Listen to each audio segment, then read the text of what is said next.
Chapter 549. Lu Shui was a famous figure in the cultivation circle, especially among the young generation.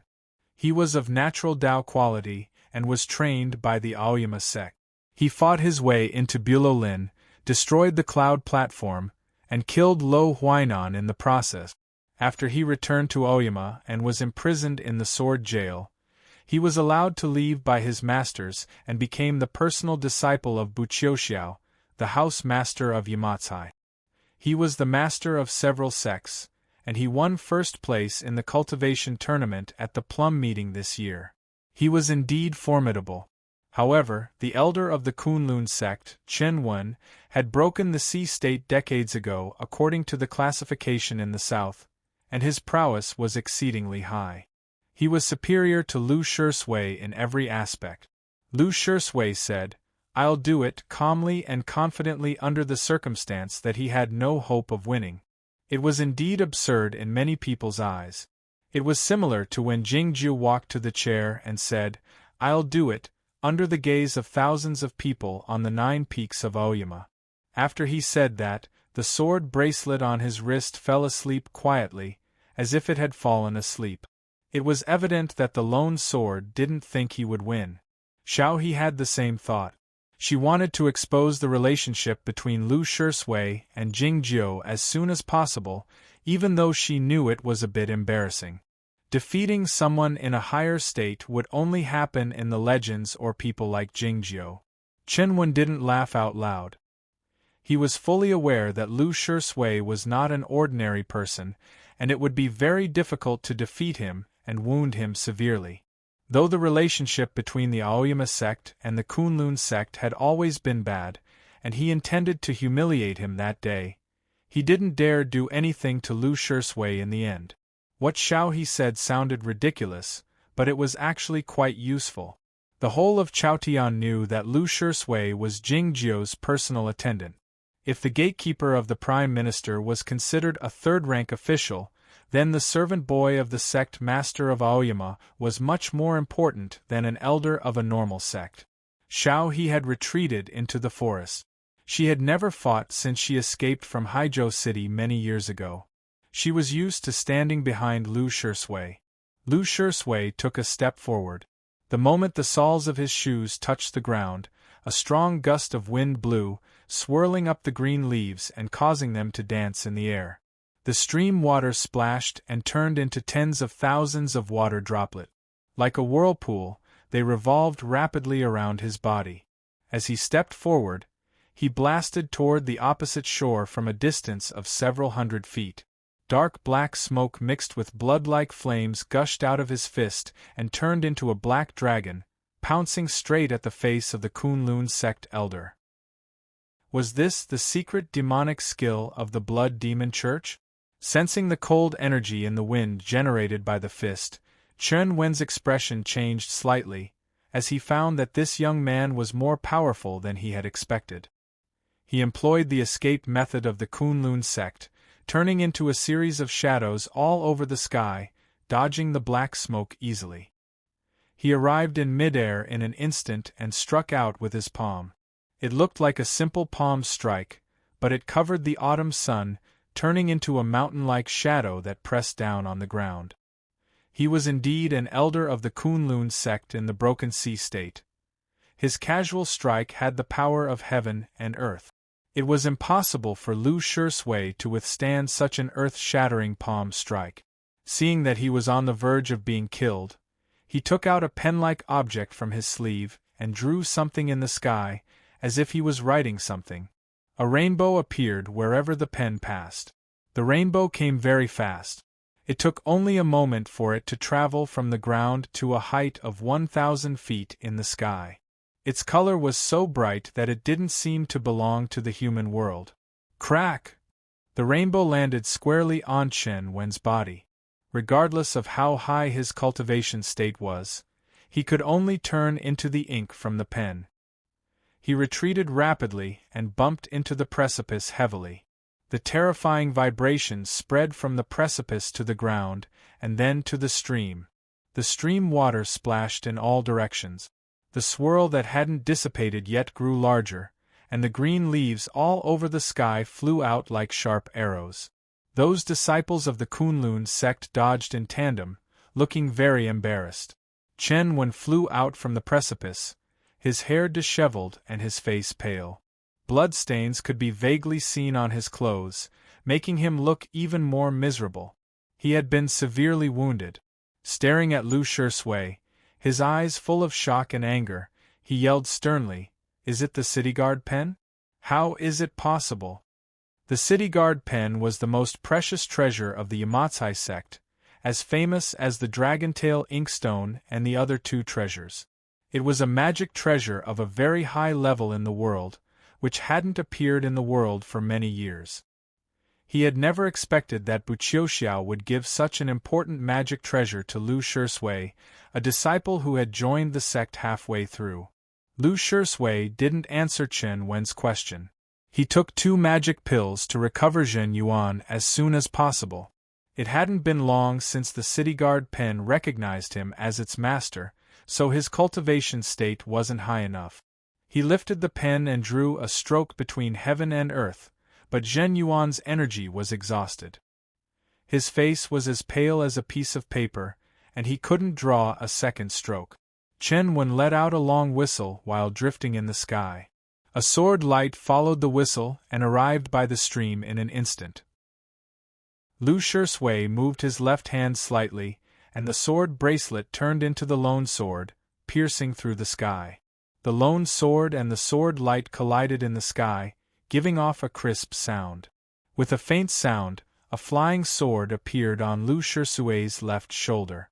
But the tip of this flying sword was cut off by the lone sword, so it couldn't pierce through Lu Shui's shoulder. Fresh blood gushed out from the wound.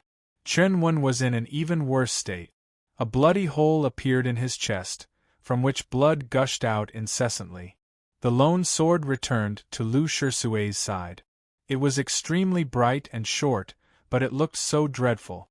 Lu Shui reached out to grab the broken sword on his shoulder and tossed it to the ground. The broken sword quivered slightly, as if it wanted to fly up. A series of cracking sounds rang out. The sword light illuminated the stream. The broken sword had been cut into pieces by the lone sword. Chen Wen, who was in the sky, spat out a mouthful of blood. His blood fell like rain. What the F***ck is this sword? The flying sword that was connected to his Tao heart had been destroyed. His cultivation state wouldn't be affected, but it would take years for him to regain his strength. Chen Wen was shocked and angry, and he couldn't control his emotions anymore. What was this sword? How could it be so sharp that it could cut his fairy-grade flying sword into pieces? Then, he thought of the rumor after the Battle of the West Ocean, and a look of disbelief appeared in his eyes. Could this be the lone sword? As a swordsman, he naturally knew about the famous swords of Aoyama. Among those famous swords, the lone sword was the most lethal because it was the sharpest. Any swordsman who found himself facing such a legendary famous sword would feel awe and exasperation. He had Yamatsai's city-guarding pen and the Aoyama sect's lone sword. No wonder he dared to challenge him. Chen Wen was furious. He used his escape technique to evade the sword light that was following closely behind him. He arrived at the stream bank and shook his arms. A fire crane left his shoulders and pounced toward Lu Shui. Lu Shui's face was pale, but his eyes were burning with wildfire. He turned his right hand over and took out a folding fan, which he fanned toward the fire crane. The fire crane shrank rapidly in the wind, and eventually turned into smoke, disappearing without a trace. However, the two of them had already met by the stream bank. The biggest taboo for a swordsman was to let his opponent get close to him. When they were fighting, they would never forget to keep a distance from their opponent. However, Chen Wen's flying sword had been destroyed, and he was severely injured, so he had to make this risky move. Lu Shui's situation wasn't any better. It was a moment of life and death. Suddenly, a tranquil and peaceful breath appeared by the stream bank. Hundreds of prayer beads arrived soundlessly and formed a barrier, separating Lu Shui and Chen Wen. The old monk upstream of the stream chanted the name of Buddha and said, "My two Taoist friends, please stop." The disciples of the Kunlun sect all knew this old monk. They knew he was Great Master Huiyuan of the Tunghua Temple, and they had met by chance at this stream bank. This Great Master Huiyuan had a profound understanding of Buddhism. He was compassionate toward the state of the universe, but he also abhorred evil. He was respected by people and fellow cultivators. Hearing this, Chen Wen's face darkened, but he still stopped. Lu Shisui carried too many precious treasures with him. Even if he could kill him, who knew how much he would have to pay? Lu Shisui also called back the lone sword. At this moment, the hundreds of prayer beads suddenly moved, blocking all of Chen Wen's escape routes. Chen Wen's face was pale. He felt a strong sense of danger. With a clear whistle, he ordered his disciples to attack. At the same time, he was ready to use his life-saving magic treasure. But it was still too late. Who would have thought that Great Master Huiyuan, who was known for his noble conduct, would suddenly kill someone when he was about to mediate between the two sides? Hundreds of prayer beads exploded at the same time.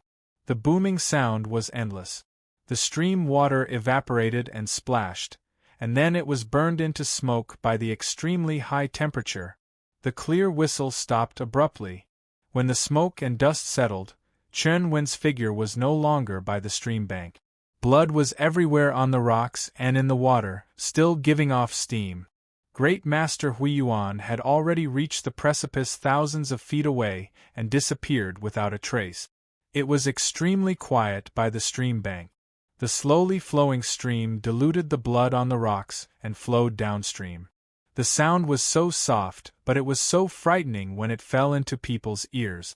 The disciples of the Kunlun sect looked terrified. They helplessly looked around the valley and at their companions, as if they didn't know what had happened. Lu Shisui was also at a loss. Suddenly, a few disciples of the Kunlun sect began to cry, their voices very desolate. A few sword lights illuminated the valley. The disciples of the Kunlun sect summoned their flying swords and aimed them at Lu Shisui, yelling crazily, "You killed Senior Master!" It was unknown when Xiao He had come to Lu Shisui's side. She waved her hand to set up a protective screen, and said to Lu Shisui in a low voice, "Go first." The previous moment of bewilderment stemmed from his kind nature, but Lu Shisui quickly came back to his senses. The training he had received in Bulolin taught him that he couldn't just leave like that. He reached out his hand to block Xiao He behind him, and looked at the disciples of the Kunlun sect, saying, "This should be Bulolin's conspiracy."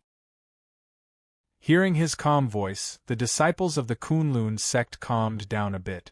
Thinking about what had happened earlier, they found it really too strange. But it was obvious that some people didn't want Lu Shisui to break out of this trap so easily. "But you used to work for Bulolin.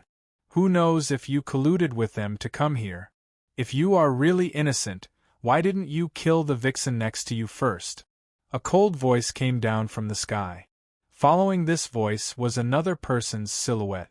In the high sky, close to the empty realm, the figure of a large boat could be vaguely seen. It was the cloud boat of the Zhongzhou school. That person had jumped down from the cloud boat. Bai Qianjun was still in the sky, but the wind tunnel formed by the powerful magic had already attacked the bank of the stream. After the Dao competition, he had been staying behind closed doors on the Cloud Dream Mountain. His cultivation state had improved again, but his attacks were still as ruthless as before. He wanted to kill Lu Shisui on the spot without any hesitation. Lu Shisui had exhausted his Zhen Yuan, so how could he avoid the wind tunnel? No one noticed that a flying sword had drifted out from somewhere on the precipice. The flying sword was very strange. It didn't have any sword light. From a distance, the body of the sword was a faint gray color, like the sky and the cliff. Even if someone saw the sword with their own eyes, they would easily think that it was the sky or the cliff. Moreover, the flying sword didn't have any powerful aura. It was like a fallen leaf, drifting feebly in the wind. The fallen leaf drifted into the wind tunnel, and then flew up noiselessly, but quickly, and arrived in the sky. Crack, crack, crack. A dozen tiny but deep cracks appeared on by Qianjuan's body. He gave a muffled grunt and retreated several thousand feet diagonally, landing on a tree not far from the stream. The wind ruffled the treetop. He rose and fell with the wind, blood spilling out incessantly. He stared at the place on the precipice, his face extremely gloomy, saying, "Zhuoruzhui, do you only dare to sneak up on me?" The gray flying sword drifted back to the precipice weakly. Zhuoruzhui stepped onto it. He rode the sword to the stream and looked at Bai Qianjun on the tree, feeling quite baffled, saying, "You can't defeat me without sneaking up on me." End of this chapter. Chapter 550. Bai Qianjun sneered, but didn't say anything. He leaped down from the tree. He was covered in blood at the moment. If he were to stand on the treetop, he would be in a sorry state. Zhuoruzhui landed by the stream as well, but he didn't retrieve the gray flying sword. It hovered by his side, ready to strike at any moment.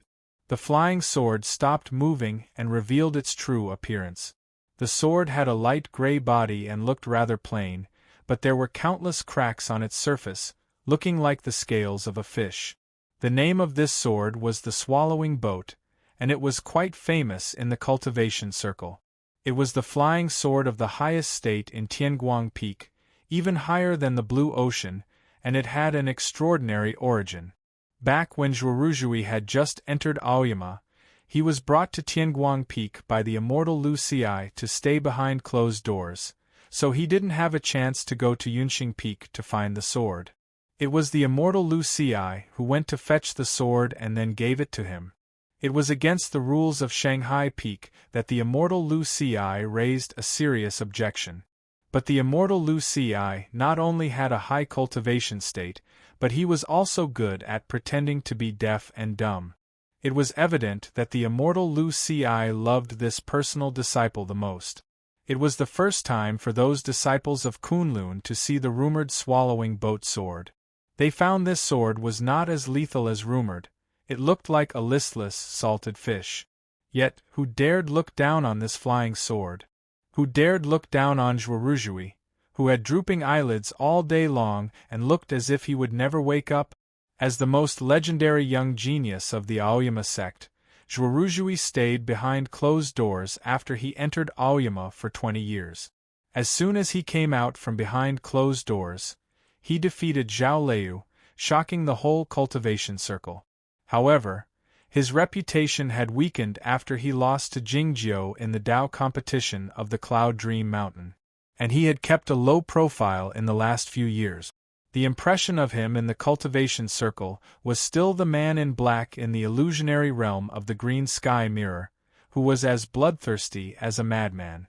It was only now that the Kunlun disciples remembered that he had always been the strongest among the younger generation. Bai Qianjun was not an ordinary cultivator, but a genius disciple of the next generation that Zhongzhou School had focused on training. Yet, he had been defeated so miserably by his sword again and again without any chance of winning. Just how strong was he?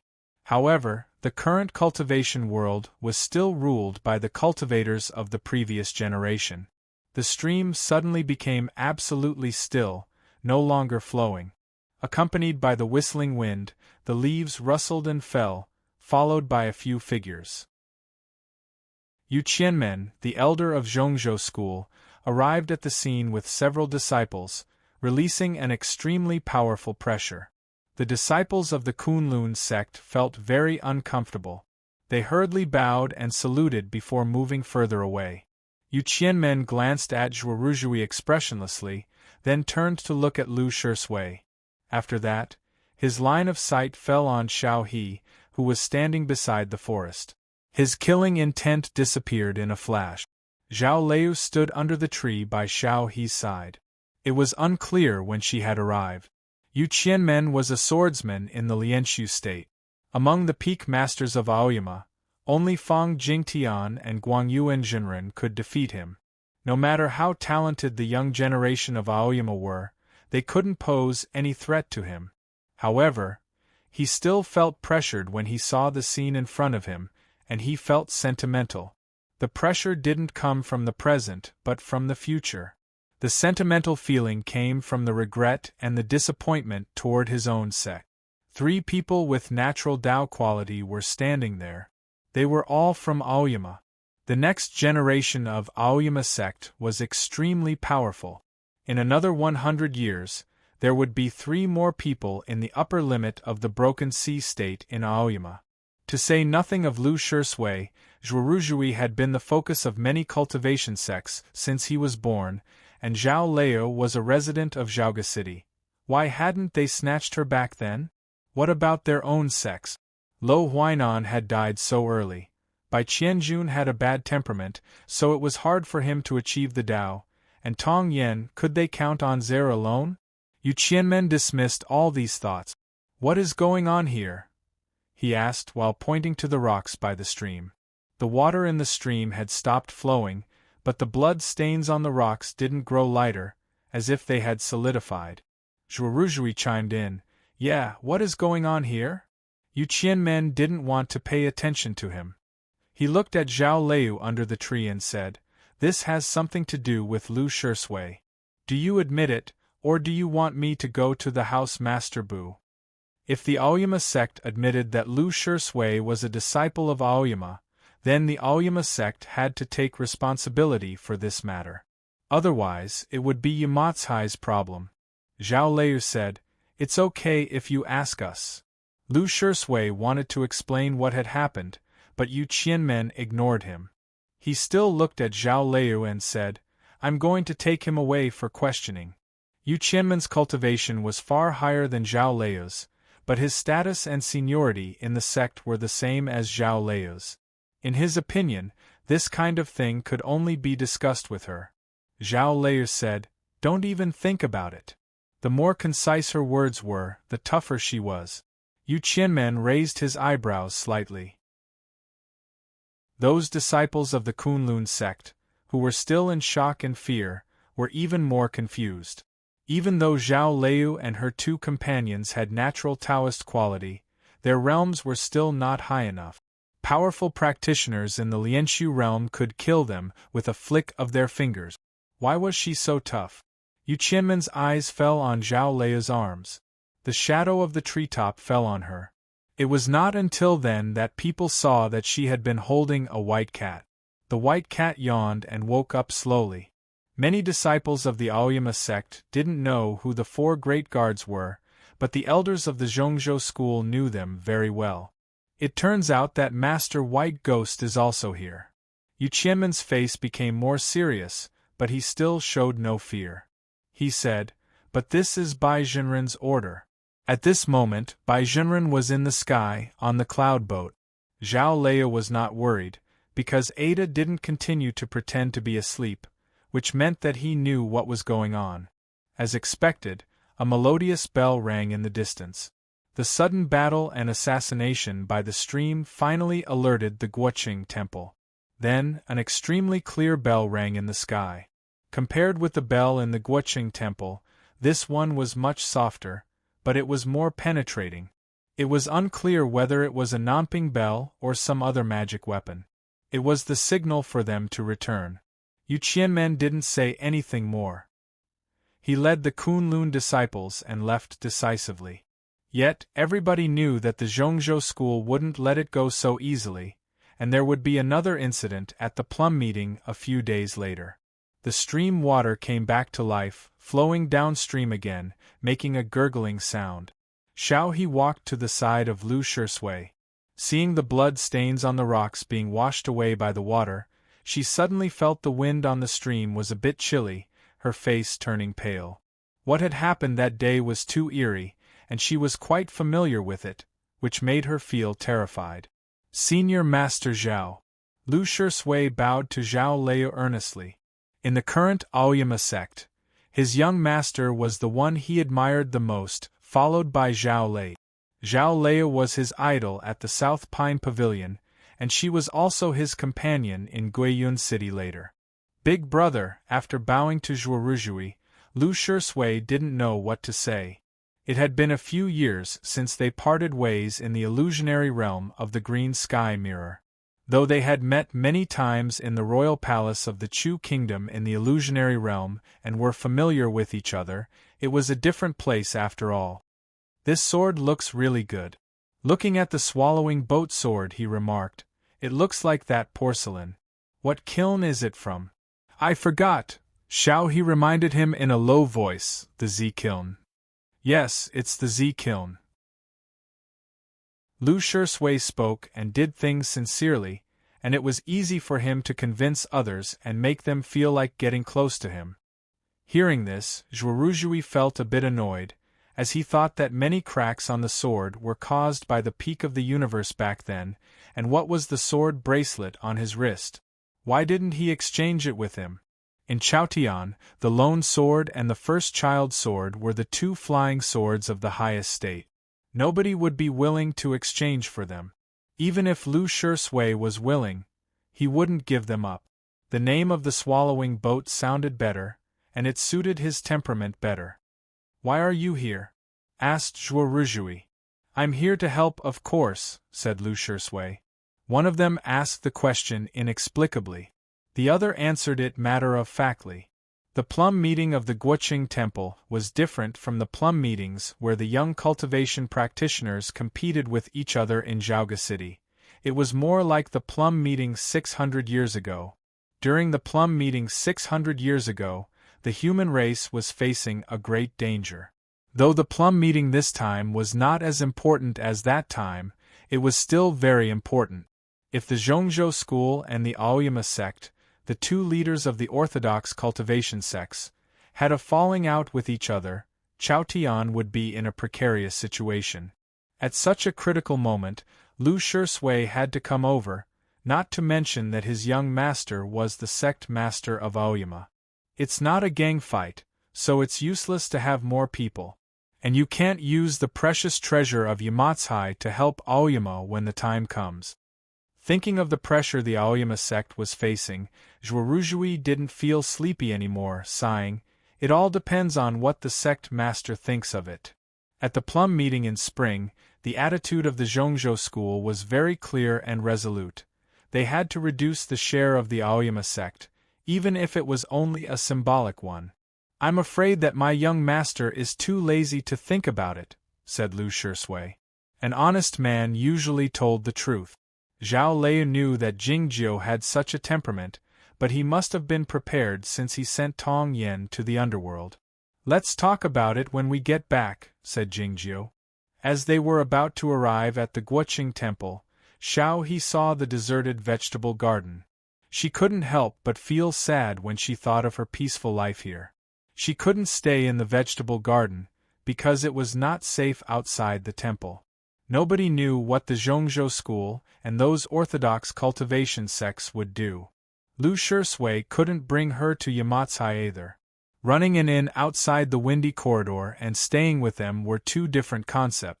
As such, he had no choice but to bring her to Jingjiu's place. The tranquil garden was still as quiet as before. Gu Qing was woken up by the bell of the Guoqing Temple. Over the years, the Shenma Peak had kept in touch with Lu Shisui, which was the correspondence between Jingjiu and Xiao He. The vegetable garden and the inn were all arranged by Jingjiu himself. But Jingjiu didn't exchange pleasantries with Xiao He. He said to Lu Shisui, "My master is still inside. Wait a moment." It was not until now that Lu Shisui learned that Jingjiu was discussing the Tao with Zen master, thinking that his young master was truly remarkable. Gu Qing noticed Xiao He's pale face. Thinking of the bell, he asked, "What happened?" Lu Shisui told him what had happened by the stream. After a moment of silence, Gu Qing said, "The remnants of Bulo Lin have been quiet for so many years. Why did they suddenly jump out this time? After Shi Wangsun's cloud platform was destroyed, Bulo Lin seemed to have been wiped out, but in fact its foundation was not shaken.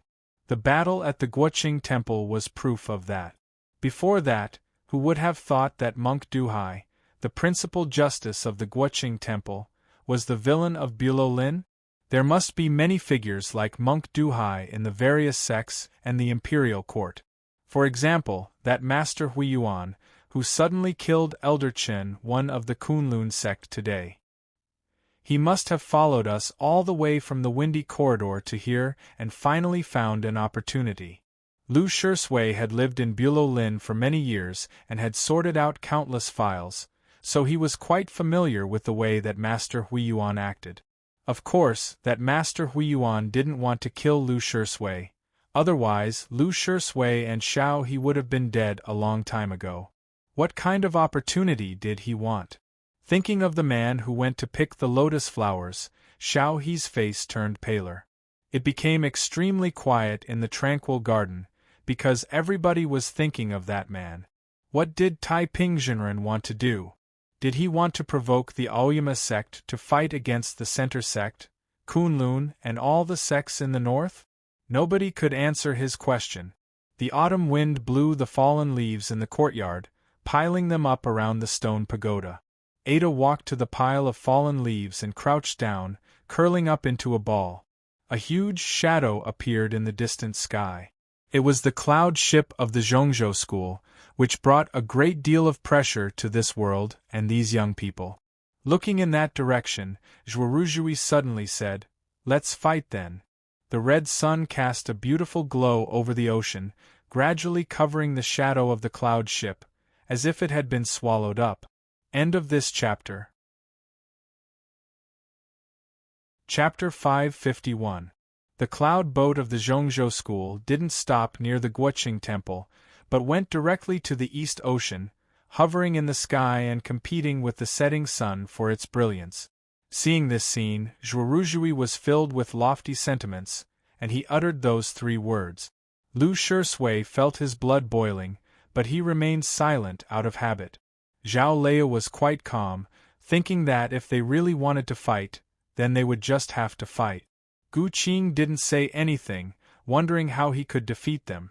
Zhuoruzhui spun his head around to look at them, and demanded, "Can't you people say something convincing and convincing?" It was then that Jingju's voice rang out from the back of the tranquil garden, "Come in." They entered the meditation room behind the tranquil garden, and found that the Zen master had already left. There was a hint of tiredness on Jingju's face. Both solving the problem of the formation of dissipating smoke and clouds and guessing the relationship between Taiping and the lotus flower required a great deal of mental energy. Gu Qing told them what had happened by the stream again, and also told them about their guesses. Zhuoruzhui asked, "What does the great master Taiping want to do? Does he want to plunge the entire land into chaos like he did years ago and kill all the mortals?" "It's to protect himself," Jingjiu continued. "He is at his weakest. The more chaotic the cultivation world is, the safer he will be." Nobody understood what he meant, including Zhao Lei, Lu Shisui, and Xiao He, who knew that Taiping Jinren had picked the lotus flower. Jingjiu didn't tell them all of his deductions. He looked at Lu Shisui's slightly dark face, wondering if his big brother had given up on turning this child into the next him. Seeing Jingjiu looking at him, Lu Shisui knelt down hastily and kowtowed 3 times with great respect, saying, "Congratulations, young master." Xiao He had already knelt down as well. Zhao Lei was the master of the Shinma Peak, so there was no need for her to kneel. Gu Qing didn't care and knelt as he pleased. Zhuoruzhui felt a little helpless. He slowly kneeled on the floor, but he did not kowtow. Jingjiu knew that Lu Shisui would definitely kowtow a few times, so he accepted it calmly and said, "All right, let's go. She'll stay here." Lu Shisui was now a scholar of Yamatsai, so he naturally had to return to Yamatsai. He understood the young master's meaning and understood the young master's temperament even more. Just as he was about to leave, he suddenly thought of something and asked, "Young master, how is the chair I made?" Jingjiu said, "Not bad." After receiving this evaluation, Lu Shisui left happily and contentedly. Zhuoruzhui had seen this pair of master and servant interact with each other many times in the illusionary realm of the green sky mirror, but he still couldn't accept it until now, like the other matter. Looking at Lu Shisui walking toward the outside of the tranquil garden, Jingju said while shaking his head, "I'm not used to seeing him wear the scholar's robe. He looks like a farmer no matter what." Jingju said, "Shisui is very good at farming. It was he who taught me how to farm." Not only Zhuoruzhui, but Zhao Liu and Gu Qing also didn't understand why Shisui wanted to learn farming.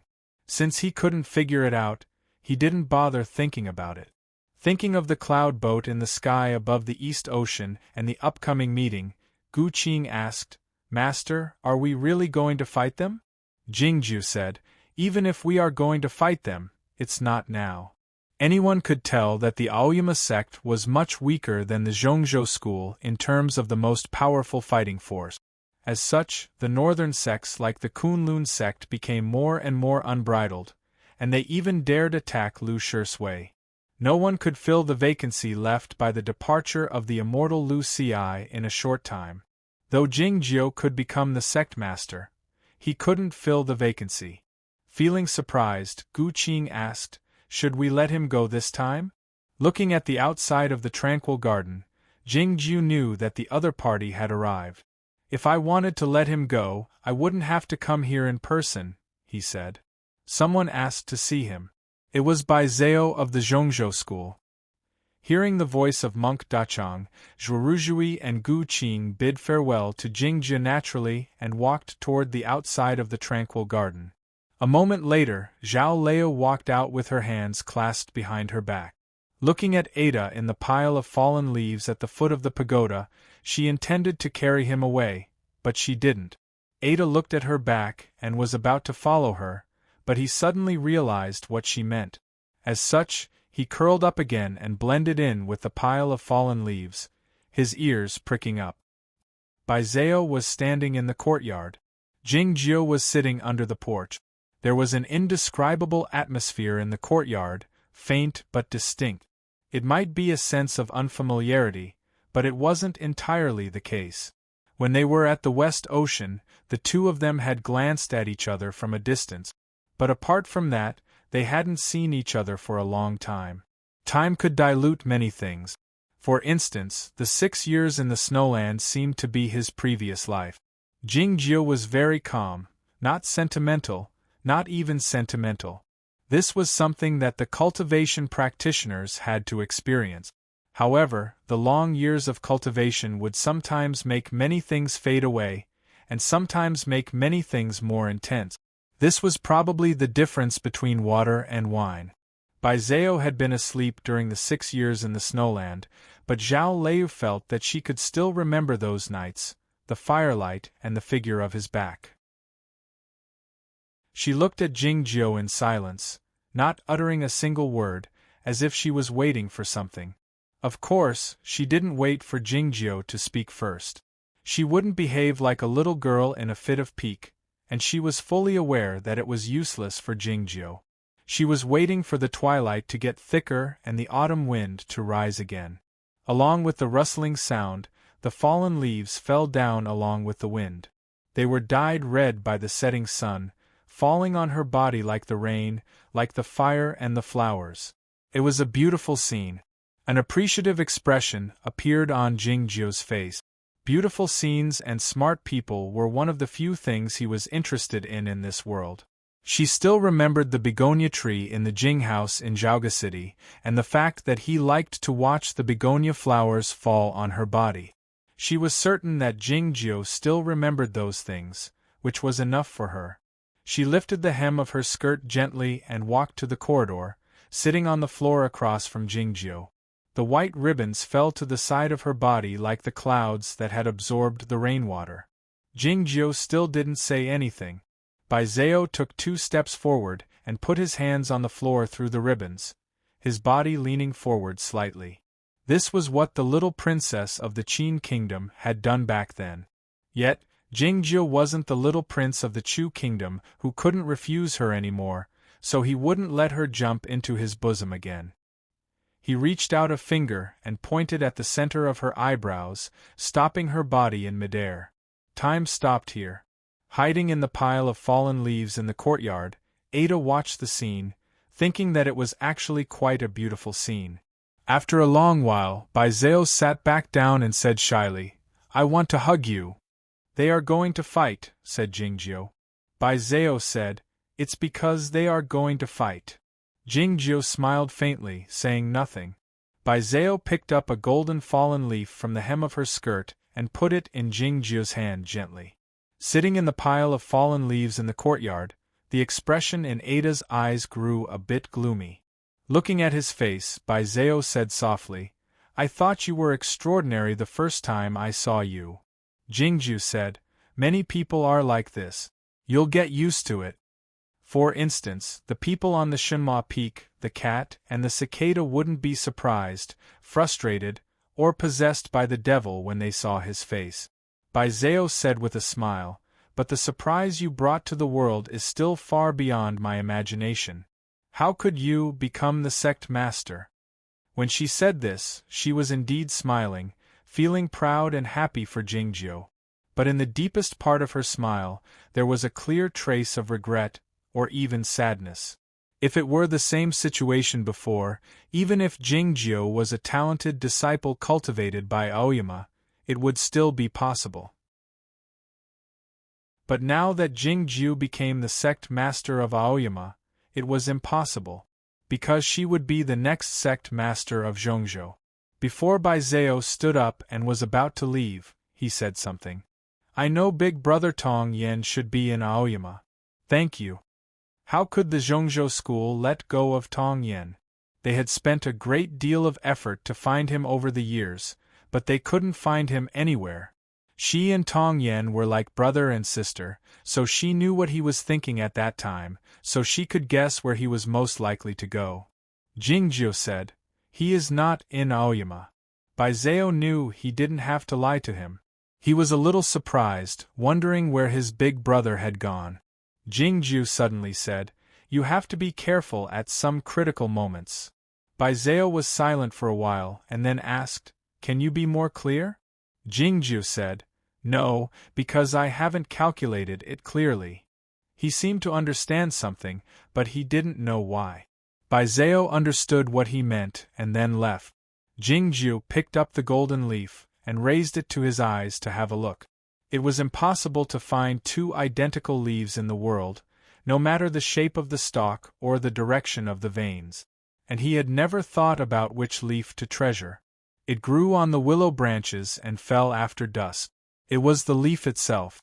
In the pile of fallen leaves, Ada looked at him in silence. After a long time, Jingjiu let go of the leaf. The golden leaf didn't break. It drifted to the front of the pagoda and fell on the pile of fallen leaves, covering Ada's eyes. Jingjiu didn't lie. Tong Yen was indeed not in Aoyama. He was in the underworld. There was a faint smell of burnt leaves in the air here, which should be from the underworld river. The underworld river looked like an underground river formed by lava, but it wasn't exactly the same. He had seen it with his own eyes. There were corpses' boats covered with flowers traveling on it. There were only 3 colors in this world: black, white, and fire. The mountains, rivers, and fields all looked dull and monotonous. The river of fire was flowing in the gloomy sky, as if it would fall down at any moment, giving people a terrifying and depressing feeling. For the human race, the underground world without sunlight was the most barren world. For the human cultivation practitioners, this world without the spiritual energy of heaven and earth was an unbearable hell. If they stayed here for too long, even the strongest cultivation practitioner would be killed by Zhen Yuan. Tong Yen didn't know how long she would stay in the underworld, her face pale. A bright blue color and a few dark figures suddenly appeared in the black and white sky. They were the underworld master and his disciples. Tong Yen noticed that there was a small child among those disciples. The inhabitants of the underworld were all short, or in other words, pocket-sized. This child was even smaller, with smooth black hair and delicate eyes and brows. The fringe in front of his forehead looked like a leaf, and it was hard to tell if he was a man or a woman. He looked like a good-looking puppet. Yet the underworld master showed a respectful attitude toward the child, saying, "Your Highness, this is the envoy from the upper world." The child pulled back his fringe and shot a glance at Tong Yen, his eyes full of curiosity, saying, "Thank you for your hard work, envoy." Having said that, the child was brought back to the ground by the disciples of the underworld master, as if he came here just to meet Tong Yen. Tong Yen had guessed the identity of the child, but she fell silent. The underworld master said, "This is the next king of the underworld. Do you think Jing Jiu, the immortal sect master, will like this child?" After a moment of silence, Tong Yen said, "He might like it better if his hair is cut short." The underworld master said with a small smile, "Though I don't understand the reason behind it, I think it makes sense." As they were talking, the sky on the other side of the underworld suddenly grew brighter, illuminating an intermittent and unstable passageway. In the passageway, a figure with a formidable energy was traveling at a high speed, looking like a flash of lightning. It was above the abyss leading to Chaotian. Looking in that direction, the underworld master said, "This is the 12th priest. He has a wild heart and pure blood. It will be troublesome for me to deal with him." "He will die," said Tong Yen. "Thank you," said the underworld master. End of this chapter. Chapter 552. Looking at the disappearing figure in the distant night sky, the underworld master suddenly felt sentimental, saying, "In our world, this is called flying in the sky." There had been many passageways between Chaotian and the underworld, but those who could pass through the abyss and enter those passageways to reach the surface of Chaotian were the living beings and the weakest dark spirits. Even if those weak dark spirits went to Chaotian, they had no other use except to make the humans sick a few times and scare a few timid people to death. If the swordsmen of the underworld wanted to go to Chaotian by relying on their own strength, they would face a lot of obstacles, the same as the ascension of the human cultivation practitioners. This was how the Heavenly Well by the East Ocean got its name. It wasn't until there were more and more swordsmen of the underworld and those passageways grew stronger that it became easier to travel to Chaotian. It was also the period when the relationship between the humans and the underworld was the most tense and the wars were the most frequent. During that period, many swordsmen of the human race came to the underworld through the passageways and destroyed all the hopes of the underworld. The underworld master said, "We call those human swordsmen who came to our world the heavenly demons of the outside world." The war between the humans and the underworld had ceased a long time ago, so Tong Yen didn't feel sentimental about it. "Are there many secret passageways like this?" he asked. The underworld master didn't answer his question, saying, "The sword wielded by the immortal Lu Ci has caused some changes in the earth sources, and some ancient passageways have reappeared." Tong Yen was aware that what he said was not entirely true, but he didn't point it out. "I have to make sure that the exits of those passageways are safe," he said. The underworld master said, "First of all, we have to make sure that those priests have the courage to take your bait and go to the upper world. There aren't many who are as ambitious as the 12th priest. You've seen my plan. Do you think it's feasible?" Tong Yen asked. After a moment of silence, the underworld master said, "If I didn't know the relationship between you and the immortal sect master, I would think that you really intend to help the grand priest obtain the seal of the king of the underworld. The only thing that could make those priests of the underworld risk their lives to go to Chaotian was the seal of the king of the underworld. Of course, in the beginning, the king of the underworld's seal would not have been a direct target. The bait was just information and preparations related to the king of the underworld's seal. The plan that Tong Yen had devised was extremely grand, but it was also impeccably detailed. If the priests of the underworld followed it, they might really be able to see the seal of the king of the underworld. The problem was that this trap was fake from the very beginning. What Tong Yen intended to do was to lure the people on the side of the Grand Priest to show up in Chaotian at a certain time and place. The Underworld Master was responsible for selecting the candidates and helping him set up the scheme. As for what would happen after the priests showed up in Chaotian, it was Jingjiu's problem. Tong Yen said, "If those priests continue to hesitate, I want to meet the High Priest." An eerie glint flashed on the translucent face of the Underworld Master as he demanded, "Do you have a death wish?" Looking at his face, Tong Yen said, "I've finally believed the rumor. You are indeed the personal disciple of Taiping Jinren." "I'm a student," said the Underworld Master. Tong Yen said, "I'm a disciple of the Zhongzhou school. As long as the High Priest doesn't know that I've left Zhongzhou, it's not a big deal to meet him. But I have to make sure of this first." The Underworld Master said, "My people have been keeping an eye on him. Something has happened to his soul fire.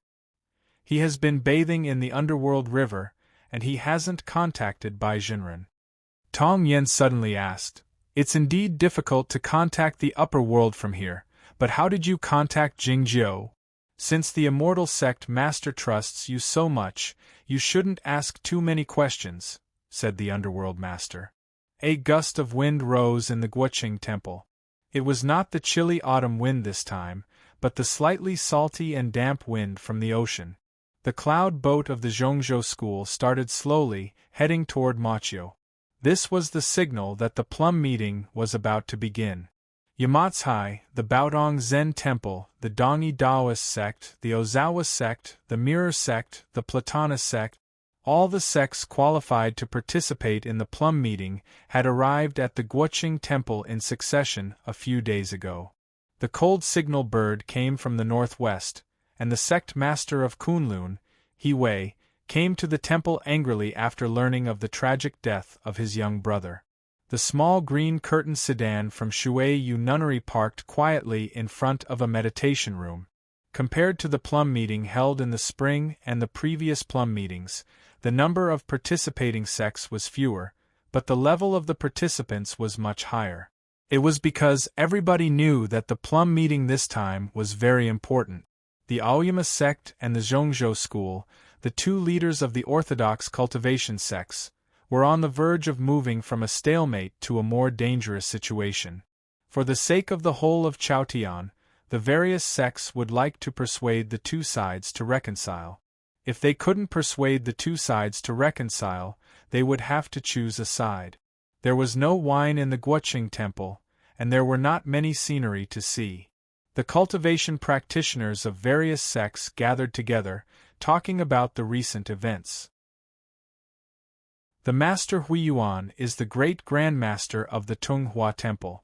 How could he suddenly appear there? Is he really on Bulo Lin's side? How could Bulo Lin conceal his identity so deeply? What did the Tunghua Temple say? The chief monk of the Tunghua Temple arrived at the seashore of the East Ocean 3 days ago, asking to see Bai Jinren. The cloud boat didn't respond. Yet, this matter has something to do with Lu Shisui. Didn't anyone ask about it? Elder Yu Qianmen intended to take Lu Shisui away, but he was stopped by the people of the Aoyama sect. The Aoyama sect had 3 disciples with natural Tao quality in the last few years. It's unbelievable. His family is the strongest of the young generation. I wonder when Tong Yen will come out from behind closed doors. Speaking of youth, the current sect master of Aoyama is the real young man. Upon hearing what an elder of a sect said, the atmosphere had changed. Some people left in silence. It was obvious that they didn't want or dared not talk about Jingjiu behind his back, but some people's discussions became more heated. Jingjiu had become the sect master at such a young age, which was rare in the history of the cultivation circle, and the Green Mountain sect was not a regular sect. It seems that the Aoyama sect is not as powerful as the central state, but I'm afraid the Aoyama sect will still be the Aoyama sect in the future. But the more it is so, the Aoyama sect should keep a low profile and wait for the future. That's right. If we want to avoid a head-on conflict, I'm afraid the Aoyama sect will have to give way first. The Aoyama sect has no reason to do so. Why not? All these years, how many talismans, crystals, and treasures have the sects used to suppress the passage? And how many demons from the underworld has the Aoyama sect killed? Is it because the Aoyama sect doesn't want to kill? It's because there are no demons from the underworld to kill now. How many friends of the Aoyama sect died in the past? That's exactly what I mean. Since there are no demons from the underworld to kill, and the Aoyama sect has no passage to suppress, why should we divide things like 600 years ago? You didn't do anything, so why should you take things and take the biggest share? Even mortals don't have to do this, do you? As the white clouds dispersed, the giant ark took off again. The people of the Zhongzhou school had already entered the main hall. The cultivators could see clearly that other than the young disciples like Bai Zhao and Bai Qianjun, the three valley masters of the Zhongzhou school, including Yu Qianmen, had come this time. All of them were powerful cultivators of the void refinement realm. As for the person at the front who seemed to be shrouded in clouds and mist, impossible to see through, it was naturally the rumored Bai Jinren. How should the Aoyama sect deal with such a big battle formation? Guan Yu and Jinren would definitely have to be there, and Fang Jingtian would probably have to come out of seclusion in advance. Only Yuan Qijing would be able to contend with the other party. Suddenly, the sound of a bell rang and dissipated, like the green smoke in the pagoda forest. The Guoqing temple became very quiet. The cultivators of the various sects stopped discussing. They looked towards the pagoda forest and saw a few people walking out. Zhao Lei walked at the front with the white cat in her arms. Gu Qing was holding a sword that was wrapped in layers of cloth. It exuded a sense of solitude. Zhuoruzhui was hugging himself. Jing Jiu was at the back. There were only a few people from the Aoyama sect. Chapter 553. The people of Aoyama were easy to recognize. It was because they were the last to arrive, and it was really easy to recognize them. The handsome man with a tranquil energy and a sword in his bosom was the future teacher of the emperor, Gu Qing. The man with drooping eyelids and falling asleep while holding himself was Zhuoruzhui, the personal disciple of the immortal Lu Ci. The woman with a small braid, the black hair on her temples tousling, and the black and white pupils in her eyes bright and shiny was Zhao Lei. The unparalleled man in white was Jingjiu. Countless gazes were fixed on him. Both the swordsmen of the underworld and the cultivation practitioners of Chaotian ascended in the sky, but Jingjiu was the only one who had soared to the sky. He had become the sect master of Aoyama sect and the person with the highest status in Chaotian after only a few decades of cultivation. This had never happened in the history of the cultivation world. The people bowed to him in tandem, but they had a complicated feeling in their hearts, including curiosity, dissatisfaction, and mockery. Jingjiu uttered and nodded to a few girls he knew before walking into the grand hall. The cultivation practitioners of various sects followed him into the grand hall. The plum meeting had officially begun. Many chairs had been prepared in the gloomy grand hall.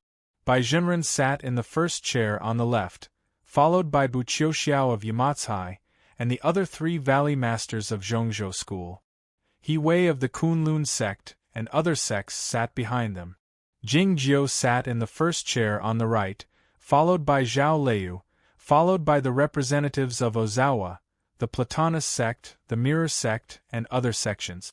The camps of the two sides were very clear, and the feeling of confrontation was even clearer. Yet, nobody knew what was the attitude of Yamatsai at the moment.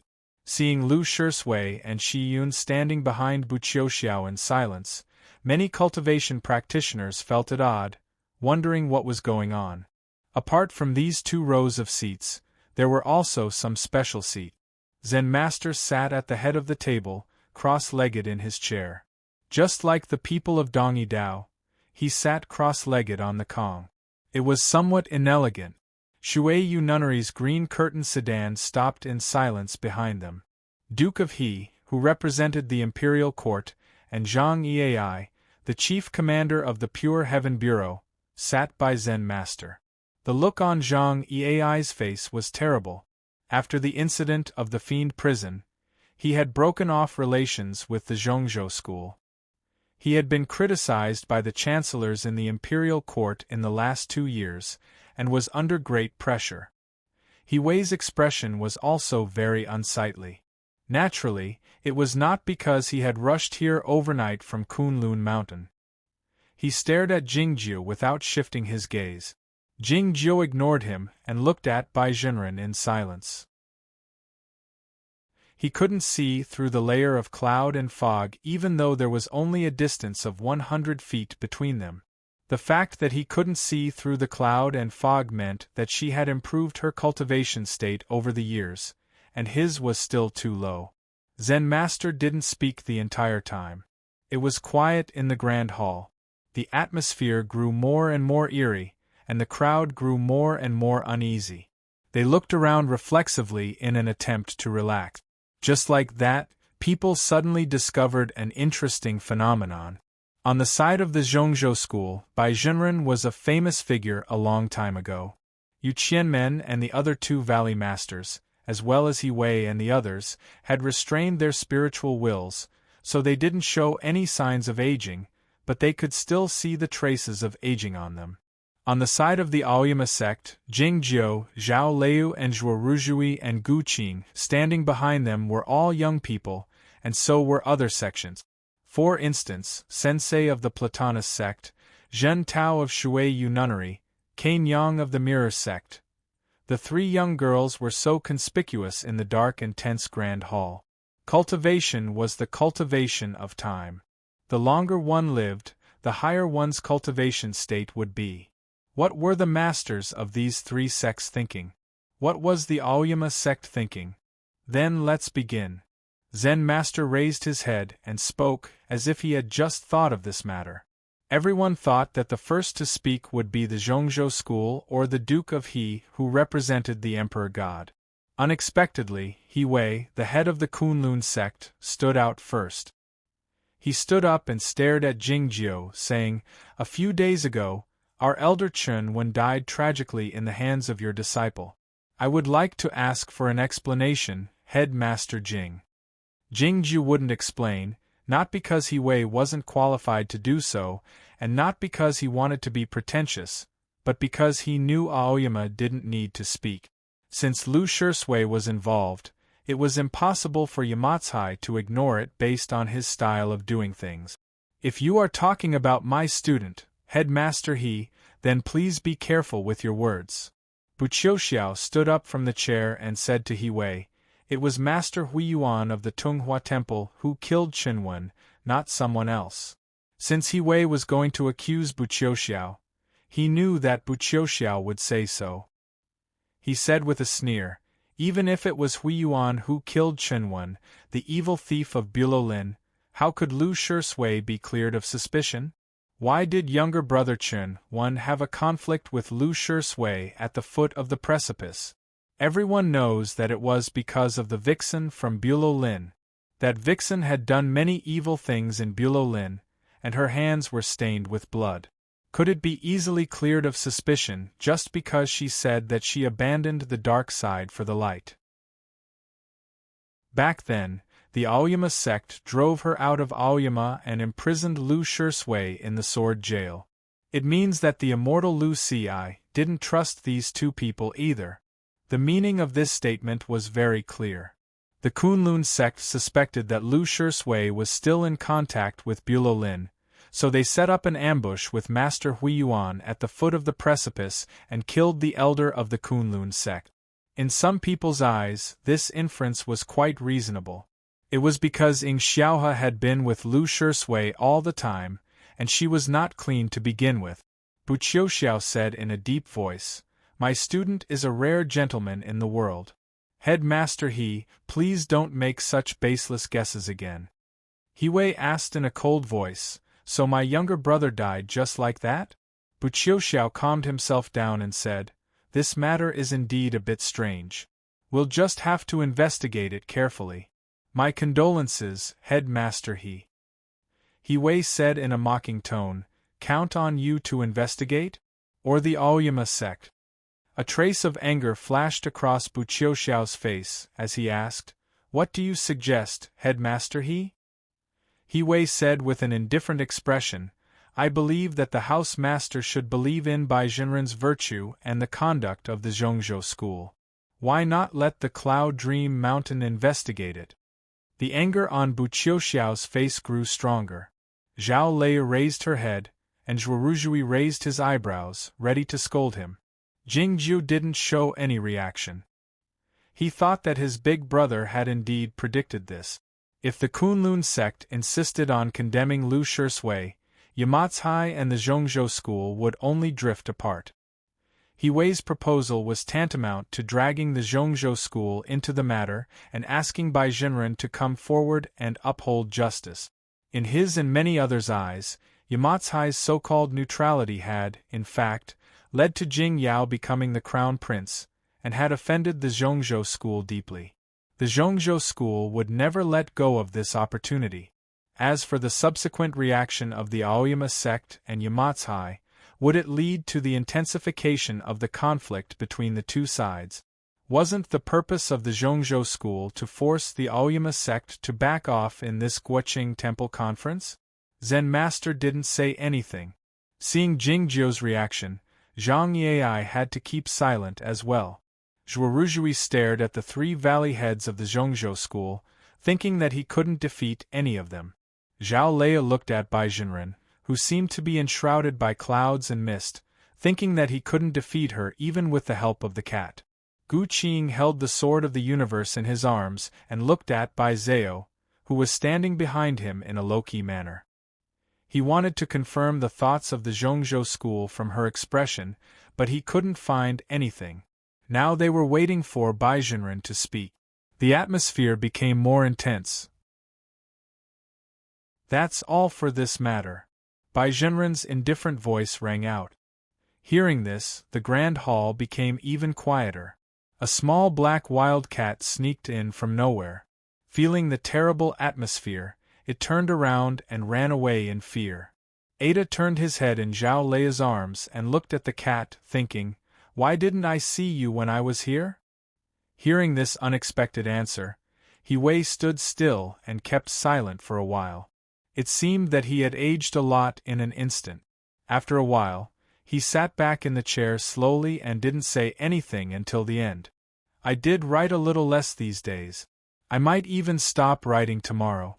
If I stop writing, I will report it in the daytime. I don't want to, but I really don't have time. 72 is here. I have to eat, drink, chat, and go sightseeing with this fatty. It's all his fault.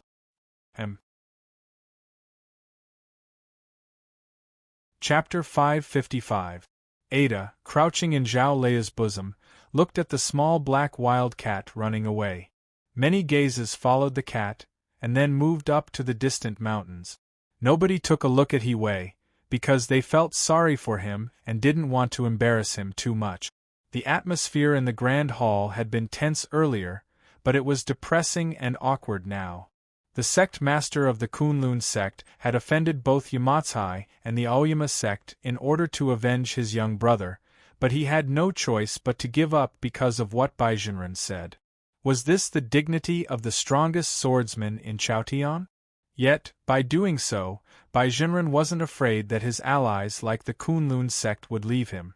The autumn wind blew over from the distant mountains, bringing a chilly feeling to the quiet grand hall. The purpose of cultivation was to live a long life, but they had to spend their time watching such a show for the sake of cultivation. Many people felt bored, thinking that they shouldn't be in the Guoqing temple at the moment, but should go back to the mountains and stay behind closed doors. There were no 4 seasons in the underworld, only 2 periods of light and darkness, which were determined by the rising and falling of the heavenly fire and the underworld river. As such, there was no bleak autumn wind here. The capital was located on a huge black rocky mountain. On a broken cliff a few miles away, there were a few ordinary thatched huts, but the golden leaves on the top of the huts looked magnificent.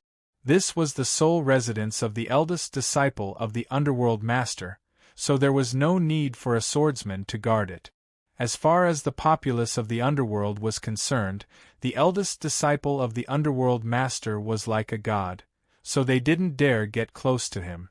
All they could do was kneel down at the foot of the broken cliff and kowtow to pray.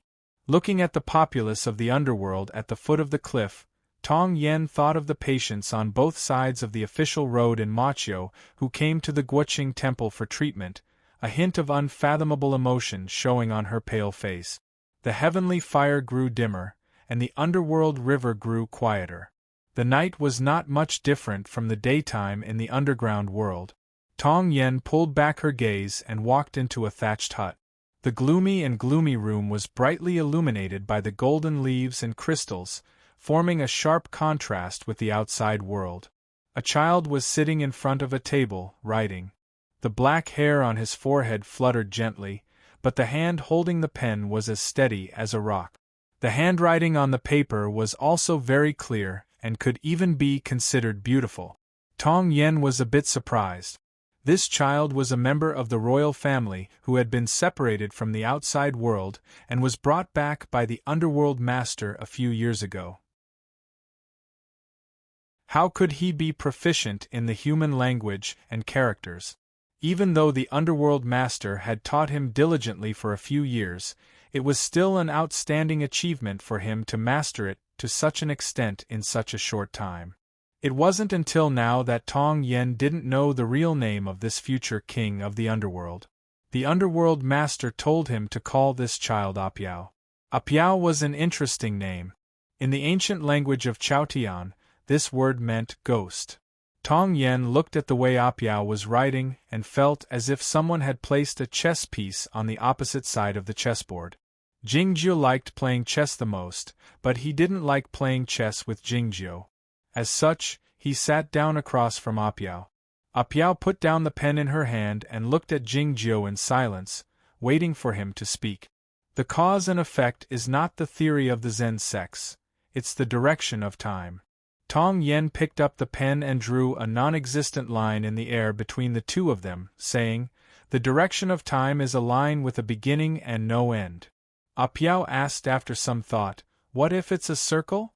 Tong Yen said, "If the beginning and the end could be connected, many interesting things would happen. But as far as our experience is concerned, this line can't be connected." "So the cause and effect can't be broken?" pressed Apiao. "At least the people living here can't do it, and the ascendants can't do it either. Nobody can get rid of the cause and effect. The most they can do is break the cause and effect." Tong Yen said, "If the immortal sect leader agrees, you'll be the next king of the underworld. Then, where will you lead this world?" Apiao said, "I've read a lot of ancient books in the past few years. Our ancestors first thought about self-preservation and not being exterminated by the heavenly demons of the outer realm. Later on, they were unwilling to give up and wanted to share the sunlight and rain on the ground. They wanted to get the fertile land that could produce a lot of food. I've eaten rice, and it's indeed much more delicious." Tong Yen said, "This is a very natural and understandable thought, but I don't think the immortal sect leader can accept this answer." Apiao said seriously, "The sunlight and rain may be good, but they're not suitable for our cultivation method and even conflict with our bloodline. Our tribe has been living underground for thousands of years and has long become one with this place.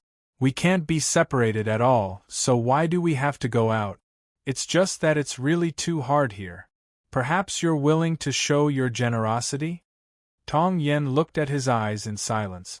Looking at the flickering light in his eyes, she couldn't tell if this child was lying or if he really thought so. "They're all very good, but they're not suitable for me, so I don't want them." This was a very easy reason to understand, but not many people could do it. "I've heard that the crown prince of the human race has a teacher now, and he's also a celestial master of Aoyama?" Apiao suddenly laughed and said, "If that's the case, I'm really similar to him." "Why do you say so?" Tong Yen asked. Apiao opened her eyes wide and looked a little naive. Aren't you also a celestial master of Aoyama? I guess so, Tong Yin said. The naive look in Ah Piao's eyes suddenly turned into cunning and malicious. She lowered her voice and said, But I know you're Tong Yin from Zhongzhou School. Tong Yin said calmly, You don't have to tell me this. It's because I'm not your cause and effect. Who will it be then? Asked Ah Piao curiously.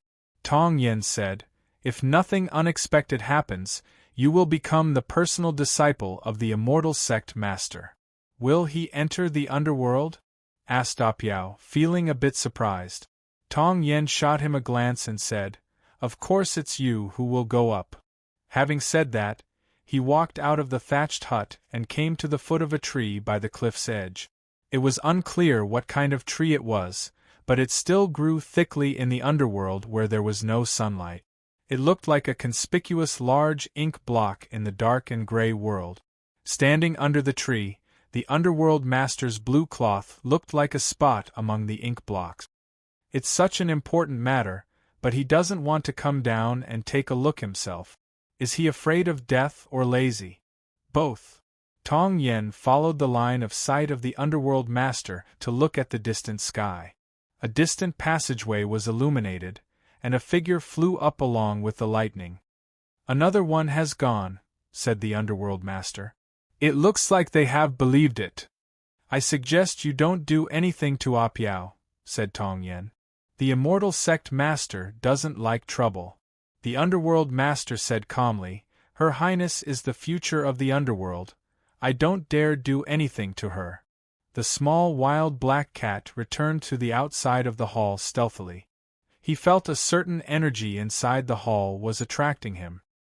His line of sight passed through the crack of the door and saw a white cat with long hair, lying gracefully in the bosom of a young woman. The energy of the young woman was a bit chilly, making him feel scared.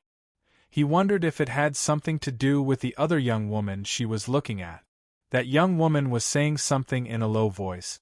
What was the amulet paper? What was the crystal stone?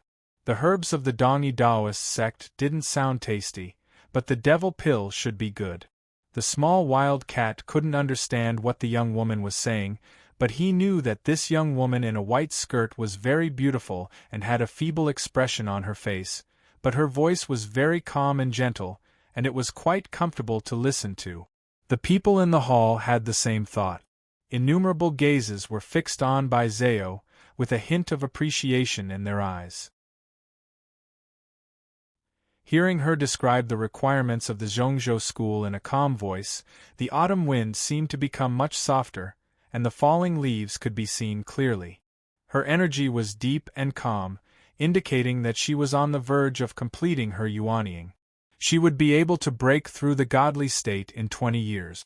The whole of the cultivation circle knew that she was born with a lack of talent, and many people thought that she would encounter many problems in her cultivation. Even though she could keep up with the other geniuses in cultivation by relying on the magic methods and magic pills of the Zhongzhou school in the beginning, she would be left far behind in the later stages. Unexpectedly, she was still as good as Zhuo Ruzhui and Zhao Leu until now.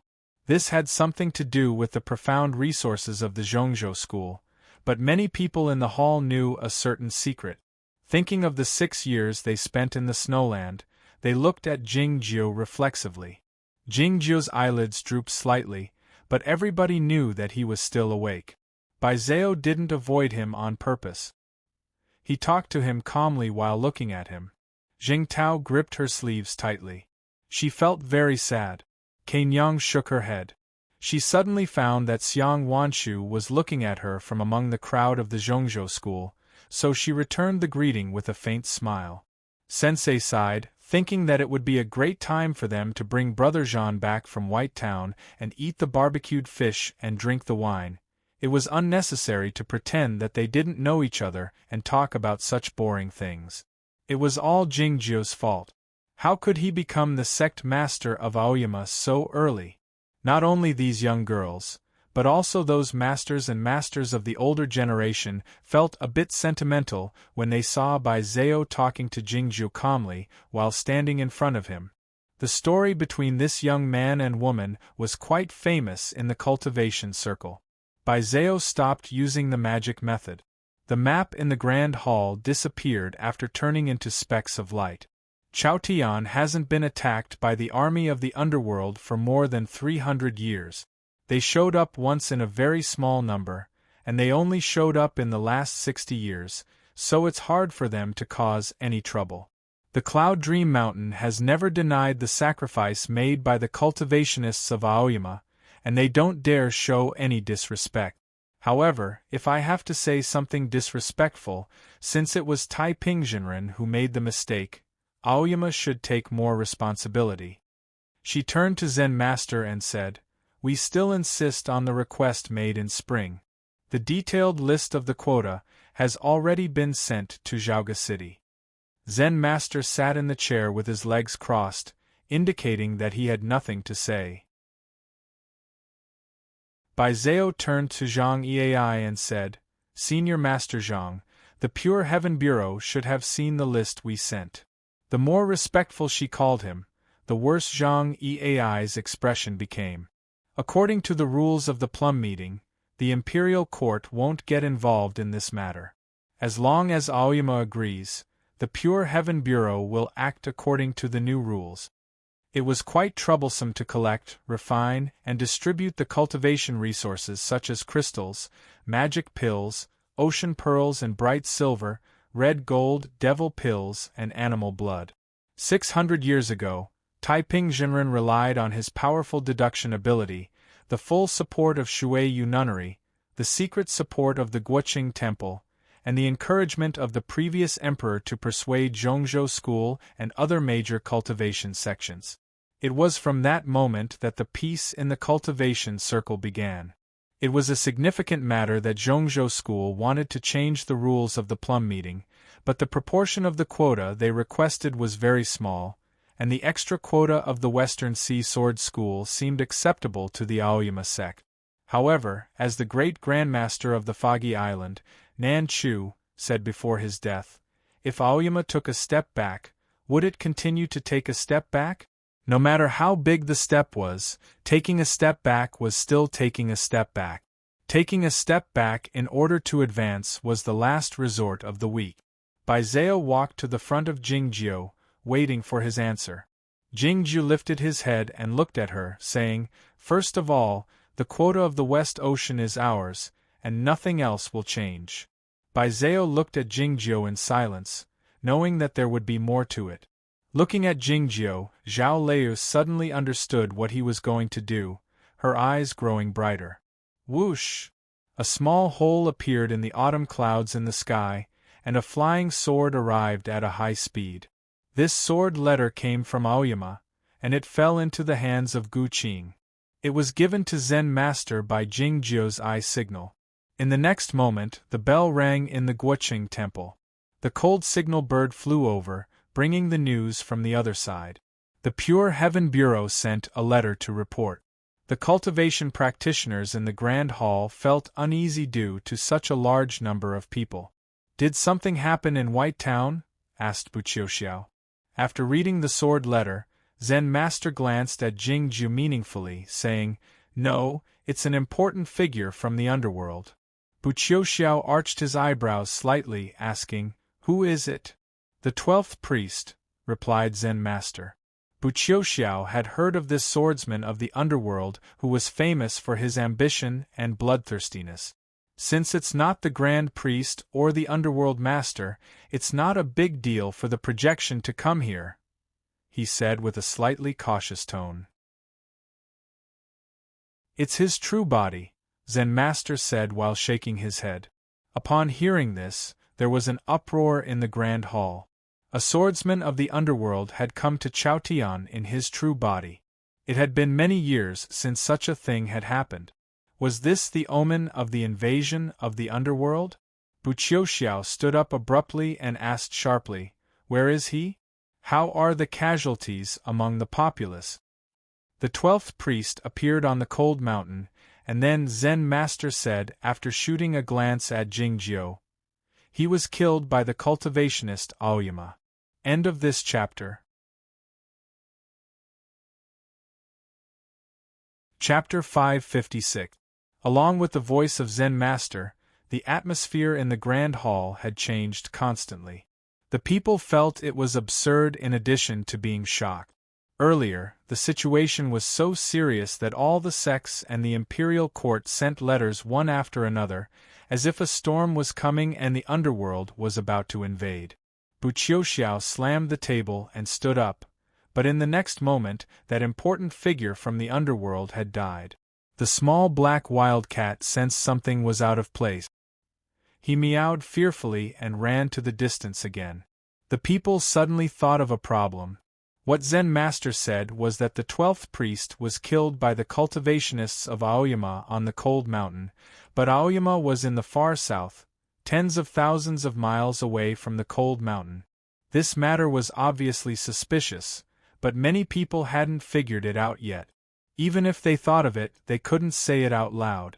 The autumn light and shadow shone on the outside of the Grand Hall. The bell had stopped ringing, and the voice of Bai Zhao rang out again. Why is the cultivationists of Aoyama there?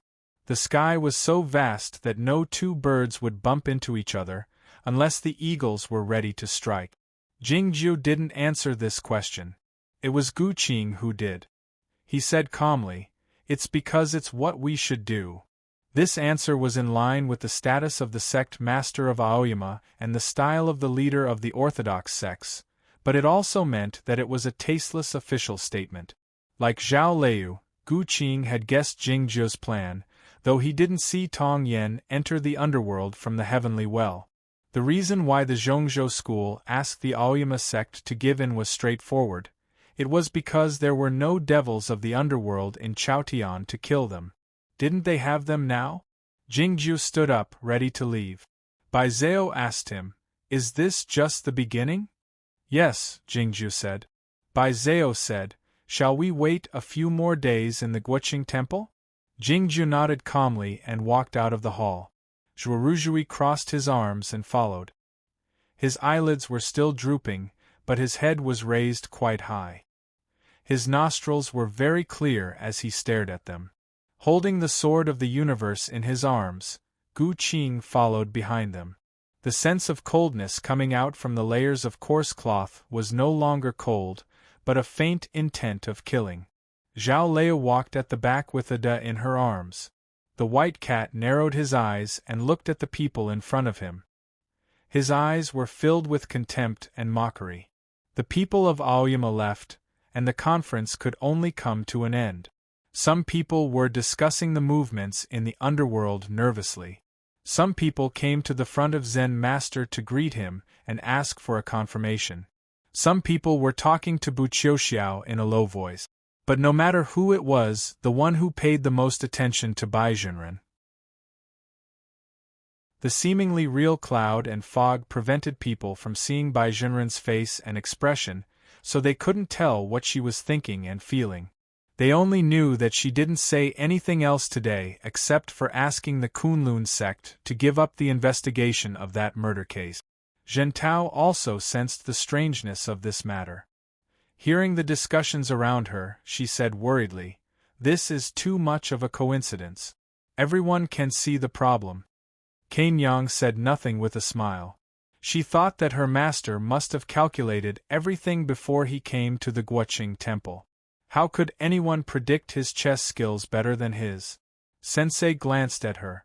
She wanted to pull Zhentao away from her, but thinking of the recent rumor in the cultivation circle, she asked curiously, "I heard that you have taken him as your master?" "Yes," Cain Yang said with a smile. Sensei suddenly felt that Cain Yang was much more pleasing to the eye. She asked Cain Yang and Zhentao, "Do you know the 12th priest?" Cain Yang and Zhentao shook their heads. "My mother told me that he was a formidable figure, very ambitious and murderous. He had many supporters in the underworld, but he had never come to the surface of the earth." Sensei arched her eyebrows and continued contentedly, "Such a figure came to the surface of the earth, but died before he could cause any trouble. It's because the Aoyama sect had prepared for this." Zhentao asked worriedly, "How will the Aoyama sect explain this matter?" Sensei said, Killing the 12th priest is a great contribution to the human race. What's there to explain? It was said that it was the golden autumn season, but the autumn on the cold mountain was white, because of the white frosted grass and the early snowfall. The cold wind traveled through the fields, harvesting all the green plants and freezing all the clear water.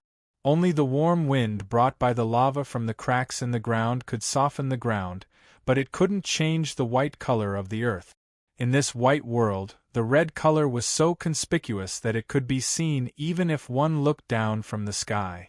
It was a short man, wearing a red robe, lying on the desolate field. This was the common dress of the priests of the underworld, which was different from the colorful dress of the royal family. With his body as the center, innumerable deep cracks extended to the surrounding fields and mountains, with no end in sight. The lava gushed out from the cracks in the distance, and a large part of the nearby cliff had collapsed. The smoke and dust had settled down and covered the ground evenly, indicating that an intense and high-level fight had taken place here. There was an extremely strange and powerful aura in the short man's body. At this moment it was also gradually drifting towards the heavens and earth through the cracks. He was the 12th priest of the underworld. He opened his eyes wide and looked at the gray sky. The strange glow in his eyes grew dimmer, and the vitality in his eyes faded away, leaving only a bewildered expression. It was until then that he still couldn't figure out what had happened. The reason he took the risk to leave the underworld and come to the surface of Chaotian through the secret passage was to find the seal of the king of the underworld. According to the Zhongzhou school, the Grand Priest and the Underworld Master were both deceived by Jingjiu, and the seal of the king of the underworld was not in Aoyama. He intended to find a fire carp in the fire source at the bottom of the cold mountain. It was said that the fire carp had a broken piece of the sun banner. Next, he would find a deviant practitioner of the human race named Su Zai. He would find the traces of Taiping Jinren through this person and obtain the seal of the king of the underworld in the end. These clues were quite clear, and they seemed to be flawless. But why did he encounter the ambush of the swordsmen of the human race as soon as he left the underworld? Looking at the sky, the 12th priest suddenly felt that there seemed to be a shapeless underworld river hidden in the burning fireball, which was descending slowly. Was this the omen of death? He had cultivated diligently for 100 years and tempered his body in the underworld river for 30,000 days and nights.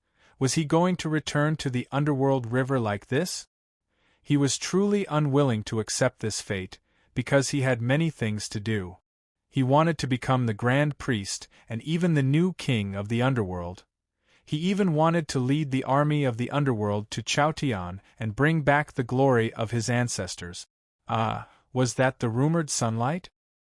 He squinted his eyes with difficulty, thinking that the sunlight was not as beautiful as rumored, and the sunlight was too dazzling. It was not as comfortable as the heavenly fire. At the last moment of his life, he suddenly felt remorseful for a brief moment, wondering why he and his tribesmen had to risk their lives for such a dazzling fireball. Having thought of this, the 12th priest stopped breathing and closed his eyes. His soul fire dissipated into countless glowing specks and was burned into a puff of green smoke by a sword fire descending from the sky, nowhere to be found. Among the swordsmen of the new generation in the underworld, the 12th priest was undoubtedly the greatest threat to the human race. He was ambitious, strong-willed, far-sighted, and cruel in his methods. Most importantly, he had a lot of room for growth. This was the first time he had come to the surface of Chaotian. And it was also the last time. In fact, what he encountered was not an ambush, because the attacker was only one person. A Taoist in green clothing stood on a barren mountain a few miles away. The appearance of the Taoist in green clothing was quite ordinary, which didn't match his profound cultivation state. After ascertaining that the 12th priest was dead and his soul fire had been extinguished, the Taoist in green reached out his hand to call back his flying sword. The sky grew dark instantly, and the sun was not as dazzling as before. The flying sword was very bright, as if it had absorbed a portion of the sunlight. As the cold wind rose, the master of the windy broadsword church arrived by breaking through the air and landed on the peak top. He cupped his hands to the Taoist in green clothing and asked uncertainly, "Are you Guang Yuan Jinren?" Guang Yuan Jinren was the peak master of Shiyue in Aoyama. He had always kept a low profile and seldom came out of the mountains. The cultivation circle didn't know how powerful he was until the Battle of the West Ocean a few years ago. Now that Fang Jingtian was behind death doors, he was the second most important figure in Aoyama in terms of strength. The master of the Windy Broadsword Church hadn't seen Guang Yuan Jinren before, so he guessed his identity based on the bright flying sword. The only sword that could compete with the scorching sun was the sword of the returning son of Shiyue Peak. Guang Yuan Jinren returned the greeting, looking as dull as usual. "I heard that a devil man of the underworld had sneaked into this place, so I came here to kill him," he said in a flat voice. The master of the Windy Broadsword Church was a bit annoyed, thinking that this place was the cold mountain, and Aoyama was far away in the south, so it would take more than a day for the fastest thoughtless sword to come here. Did he come here to kill a devil man of the underworld after knowing that there was a devil man of the underworld? How did he kill him?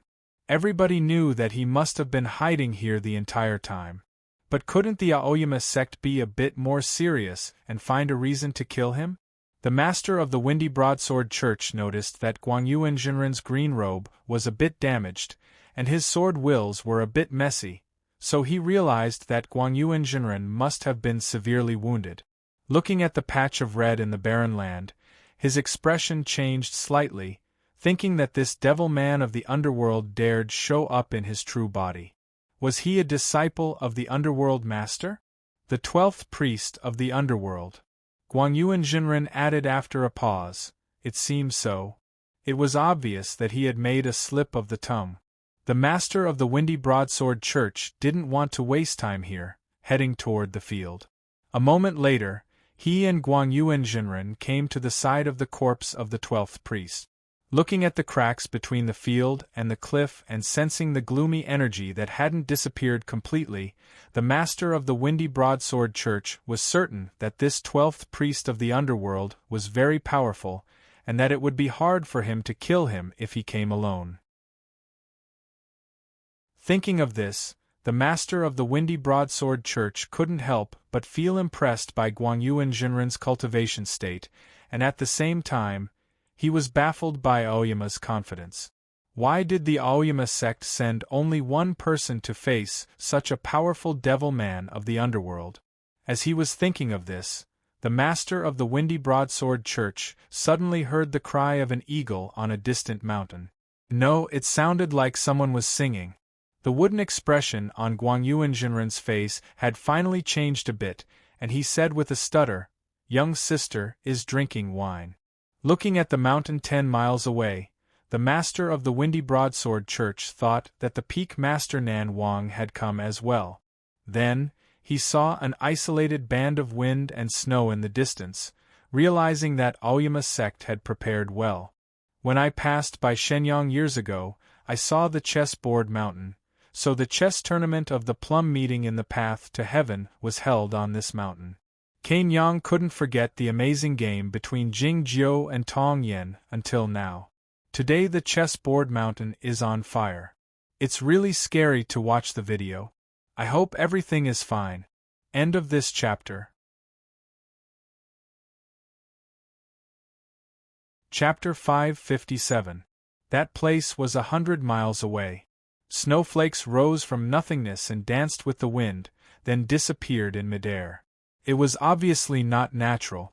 The sword Justice Yuan Qijing was guarding the place in person, and Guang Yuan Jinren and Nan Wang were ready to strike at any time. There might be more swordsmen hiding in the clouds over there. Given the powerful strength and confidence of the Aoyama sect, they had even arranged such a grand battle array, which meant that the matter here was not over yet, and it was still going to be very serious. "What do you need us to do?" the master of the Windy Broadsword Church asked without hesitation. It was the responsibility of the entire human race to suppress the underworld, and nobody could stay out of it. Guangyuan Jinren answered honestly, I don't know. Since the sect master asked us to come, we came. Thinking of the young sect master of Aoyama, the master of the Windy Broadsword Church didn't know what to say. Looking at the corpse of the 12th priest, he asked, what should we do with it? Should I bring it back to Jui City? No need. No sooner had Guangyuan Jinren finished his words than the sunlight shone on the sword of the returning sun, burning the corpse of the 12th priest into ashes. Then, he took out a piece of paper from his sleeve and read it carefully. After making sure that the time and place were correct, he cupped his hands to bid farewell and flew northwest on his sword several hundred miles away. The unpleasant singing also disappeared along with him, and the lonely snowstorm also vanished in the sky. The 12th priest of the underworld was killed by the Aoyama sect as soon as he came to the human world. This was too much of a coincidence, so it naturally gave rise to many conjectures and doubts. Sensei said that the Aoyama sect didn't need to explain, and the Aoyama sect indeed didn't need to explain to the people of the world. But some people were always special. In the meditation room in the depths of the tranquil garden, the Zen master took out the small wooden stick from his ear and blew off the earwax on the tip of the stick, saying, I didn't expect you to follow the old path of Taiping. Jingjiu carried the iron kettle on the table further away and said, I've always been different from him. The young Zen master picked his ear with a serious expression, and then threw the small wooden stick into the mud outside the window, saying, Anyone can guess that you people have a connection with the underworld. Can't I? Jingjiu's voice was emotionless. The old dragon had transformed into the fiend prison in Zhaoga City and blocked the passage in the abyss. The Zhongzhou school had exploited a great deal of benefits from the underworld in the name of the king of the underworld. The grand priest of the underworld had projected himself in Zhaoga City and met him. He was certain of something at that moment. Zen master knew what he meant and said, There is no evidence. Jingjiu poured himself a cup of tea and said, You don't have any evidence either. Zen master also poured himself a cup of tea, slowly sipping it, and said, Good tea, but no matter who you work with in the netherworld, it is not a good thing. Jingjiu said, Gu Qing boiled it in the iron kettle. I think it's pretty good. Zen master shot him a glance and said, It will take many years. Why do you decide on the position of the sect master so early? From summer to autumn, they had read many scripts and considered many plans in this meditation room. Finally, they had found a way to repair the formation of dispersed smoke and cloud. However, as Zen master said, Jingjiu was merely in the initial state of the broken sea, far from the upper state of the heavenly arrival state, not to mention ascending. Jingjiu said, After that person dies, it doesn't matter who becomes the sect master. Zen master said expressionlessly, If Taiping could die so easily, he would have died 600 years ago, 300 years ago, and 2 years ago.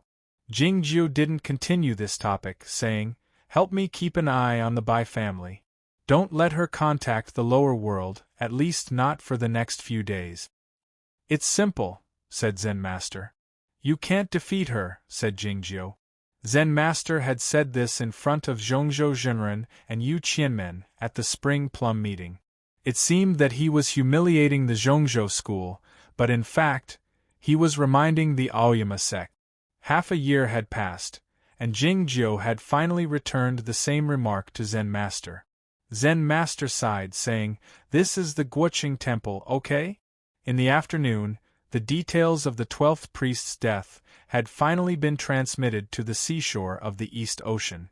It wasn't until then that people learned that it was Guangyuan Jinren who had killed the 12th priest the day before.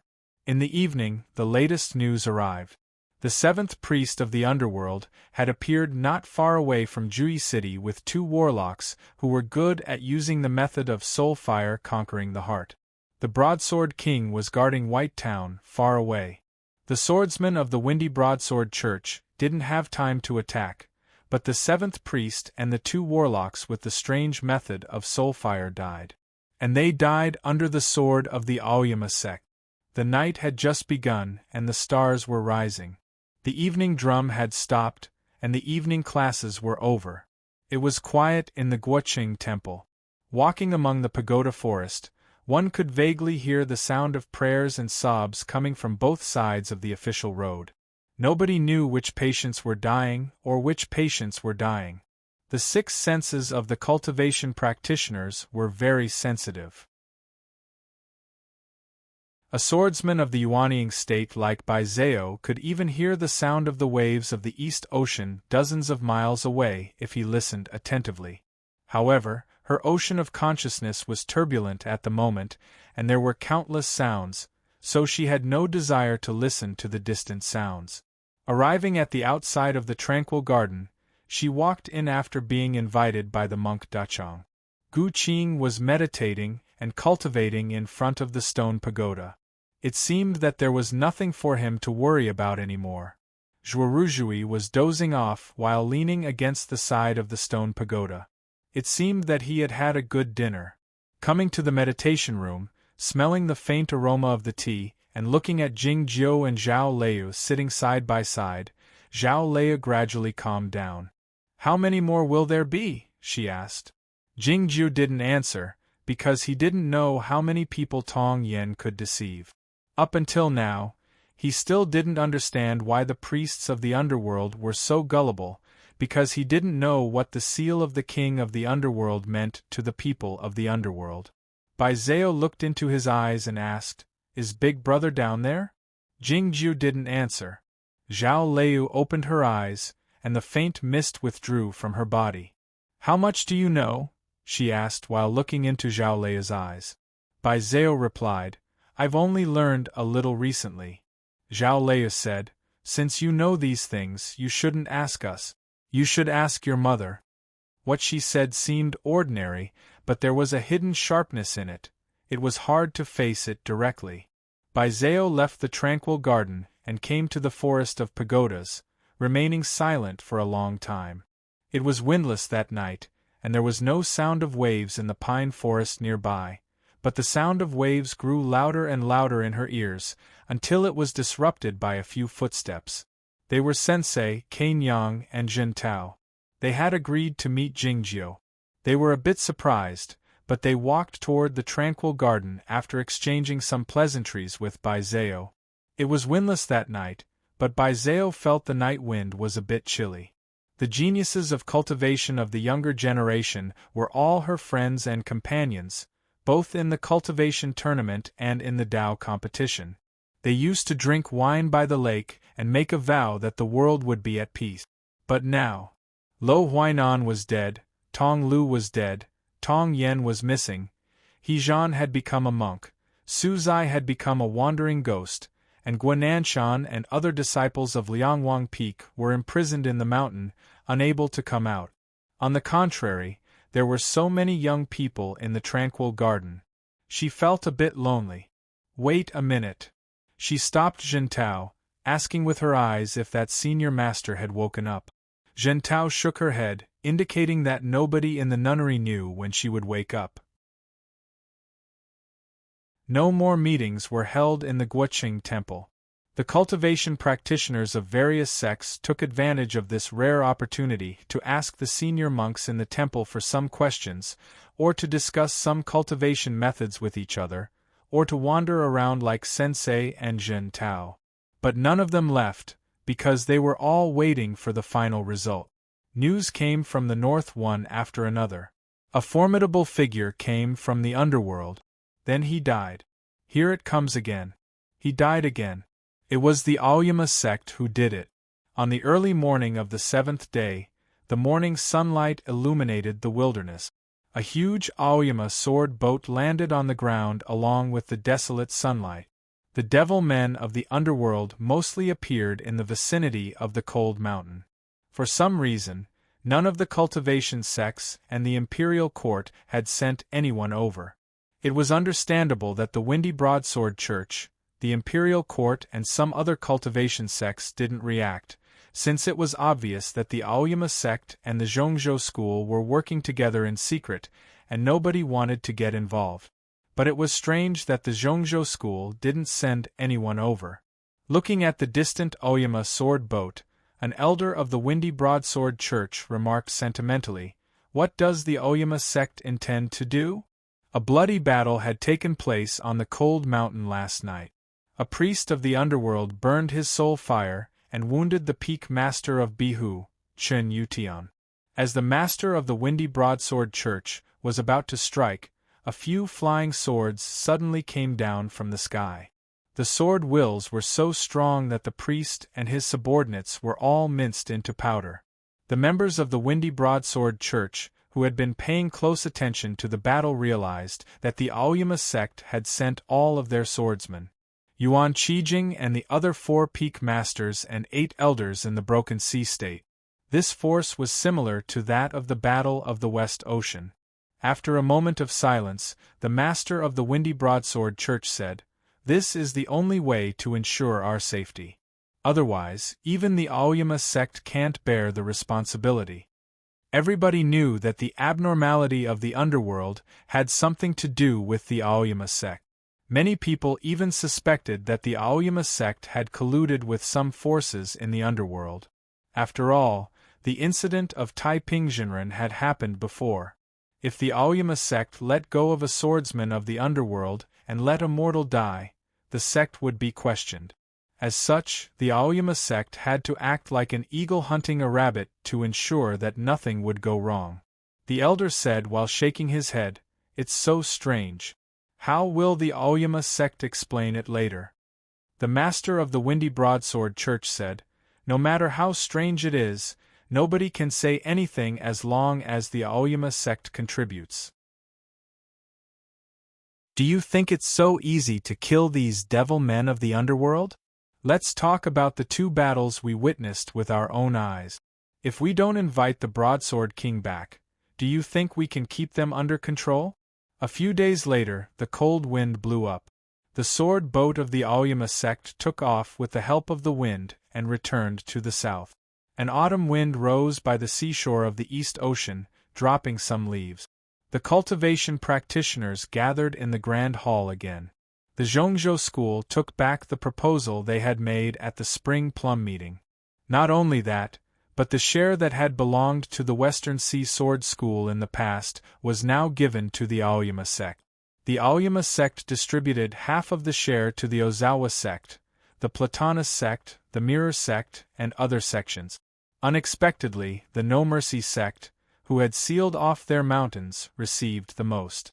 Since they all belonged to the Aoyama sect, it was up to Jingjiu to divide them however he wanted. The sects bade farewell to each other. The group of the Zhongzhou school was ready to leave. It was then that the voice of Jingjiu burst out. "The Gathered Soul Valley is the passage suppressed by the Zhongzhou school. It's not good that so many devil men of the underworld have come out." Jingjiu said to the group of the Zhongzhou school, "The Aoyama sect can be killed, but it's your problem. So don't do it again." Bai Jinren turned around and asked calmly while looking at Jingjiu, "Is Sect Master Jing going to punish us?" Jingjiu replied.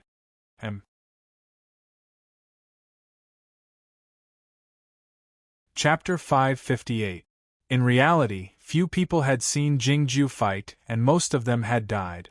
As such, nobody knew how cruel he was, save for a few people such as Zhao Leu. Yet, everybody knew that he was a man of few words. It was rare for him to say 2 long sentences that day, but he intended to denounce the Zhongzhou school. There was an uproar in the Grand Hall, and then it became deathly quiet. Even though he was the sect master of Aoyama, the person was Bai Jinren. How could he speak to her in such a tone as if he was educating a junior?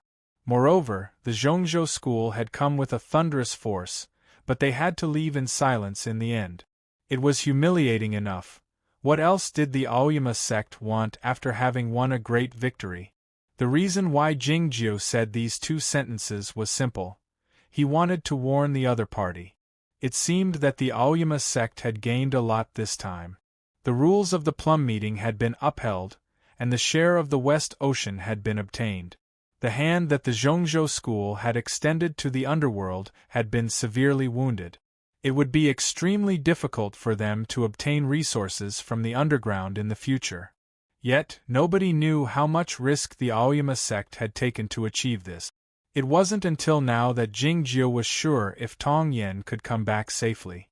The Aoyama sect had to pay a great price for killing those priests and swordsmen of the underworld, like the crystals, magic pills and precious cultivation time. In fact, it was the Zhongzhou school that forced them to do so. Jingjiu told Bai Jinren not to do it again. It seemed that he was referring to the passage of the Gathered Soul Valley and the invasion of the underworld, but it was actually a clear warning that the Zhongzhou school shouldn't try to shake the position of the Aoyama sect in Chaotian again. Otherwise, the Aoyama sect's counterattack would be more violent and direct than this time. The atmosphere in the grand hall grew exceedingly tense. The layer of cloud and fog enshrouding Bai Jinren was flowing and rotating slowly. Time seemed to have stopped at this moment. It was like the surface of the ocean without wind had turned into a mirror.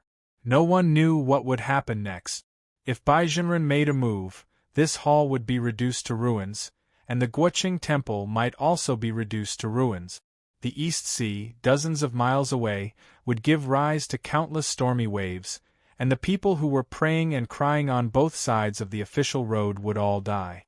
Then, the cultivation world would wage an all-out war, and all the beautiful things would be destroyed, such as the small bridge, the flowing water, and the star-picking pavilion.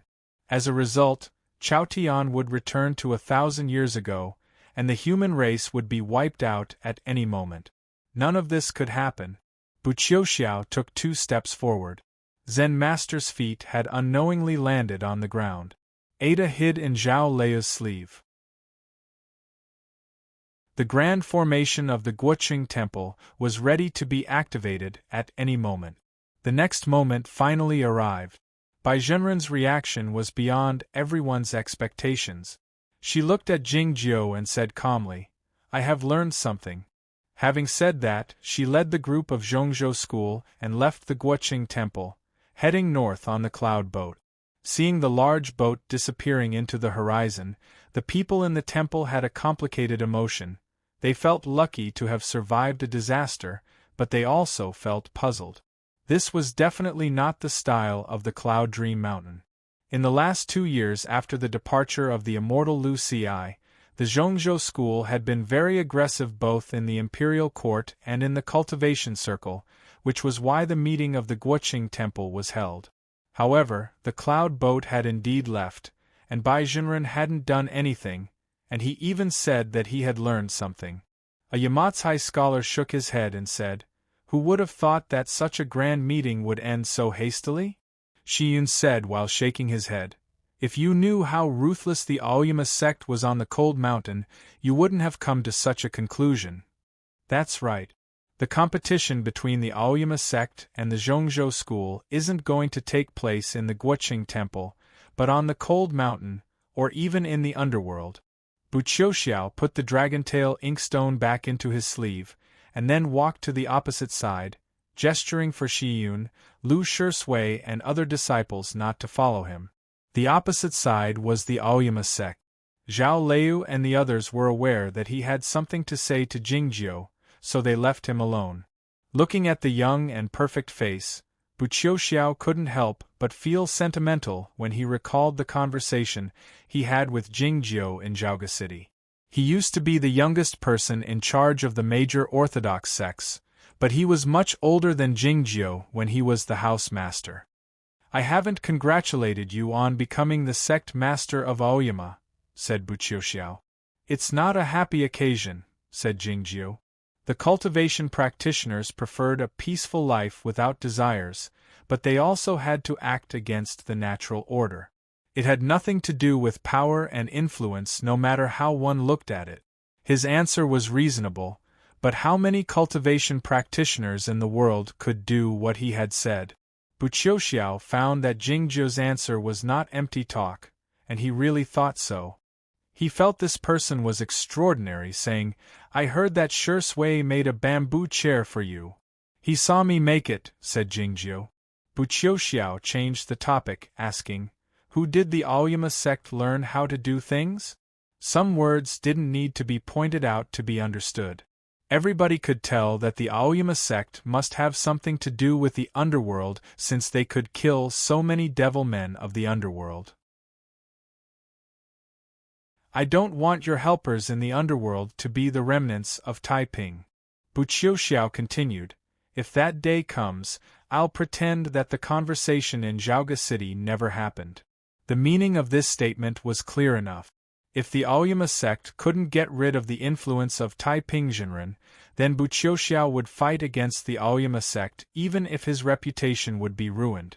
Jingjiu liked Buqiuxiao a lot, so he was willing to explain, saying, "I've sent a disciple of Aoyama to the underworld in advance." Buqiuxiao didn't expect such an answer. He was taken aback a bit, and felt a great appreciation for the young disciple of Aoyama who had entered the underworld. "I hope he can come back safe and sound," he said. The Grand Priest had a problem in his cultivation, so he had been staying behind closed doors to wash his body in the underworld river. The priests were basically without a leader. As Jingjiu had thought, those priests were worshipped by the populace every day and lived a luxurious and decadent life. Under the temptation of the seal of the king of the underworld, they were dragged into the scheme set up by Tong Yen by the underworld master before they could think it through. However, no matter how stupid those priests were, they had finally come to their senses after so many mishaps. They realized in shock and anger that this was a scheme of the human race. The thatched hut covered with golden leaves looked even more beautiful in the world of black and white, as if it was a dream. In comparison, the huge tree by the cliff's edge, which looked like an inky black ball, had a different kind of beauty. Standing under the tree, Tong Yen looked at the two armies fighting fiercely in the distant field. Over the last 600 years, the underworld has been sending resources to the Cloud Dream Mountain incessantly, so the passage must be very stable. Why didn't those priests try to use that passage? The underworld master drifted to a position as high as Jingjiu's and said, "That passage is controlled by the Grand Priest, and the Cloud Dream Mountain forbids anyone from using that passage. You should know the reason why. The formation that could transport the cultivation resources might not be able to transport the living beings. More importantly, the Zhongzhou school couldn't let others find out that they had been obtaining benefits from the underworld. At least they couldn't let others find any clear evidence. Otherwise, how could they, who had a high status in the populace's hearts as the leaders of the human race who cared about the whole world, behave themselves?" Tong Yen said, "A passage that has lasted for 600 years is hard to conceal. It's strange that I haven't found any trace of it in the great formation of the Cloud Dream Mountain." Speaking of the understanding of the great formation of the Cloud Dream Mountain, this talented young disciple of the Zhongzhou school was probably the only person who knew it well, in addition to the immortals Tan and Bai and the unicorn. After all, he had dug a tunnel under the Cloud Dream Mountain for many years. The underworld master let out an eerie smile on his translucent face as he said, "That passage is very well hidden. I haven't found it yet, so you don't have to test me." "I'm just curious about these things," said Tong Yen. The underworld master suddenly reached out his hand toward the gloomy sky.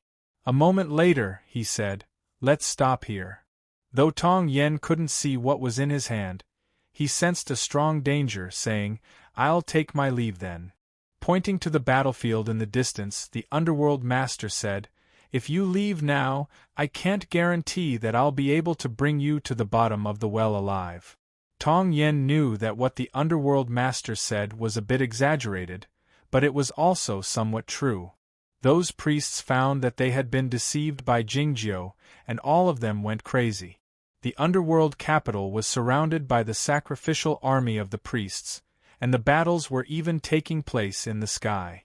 Those crazy and fearless soldiers of the underworld and the priests with blood-red eyes were more concerned about his life than the throne. It's impossible to break through the underworld capital. As long as you stay here, you'll be able to survive. The underworld master said while staring into Jingzhou's eyes. It's a bit ridiculous, but I can see the shadow of my teacher in you. I believe that with your help, I'll be able to resolve the situation here as soon as possible. As far as Tong Yen was concerned, it was not difficult for him to adapt to a world of black and white like the underworld, but there was no energy of heaven and earth here. As Zhen Yuan's energy leaked out, he would grow weaker and weaker until he died. Jingzhou said, I don't want to become a pale and feeble military counselor in a wheelchair or on a stretcher. The underworld master said with a faint smile, It doesn't matter how many years it takes. I can still play a few chess games with you. What do you need me to do? Asked Tong Yen.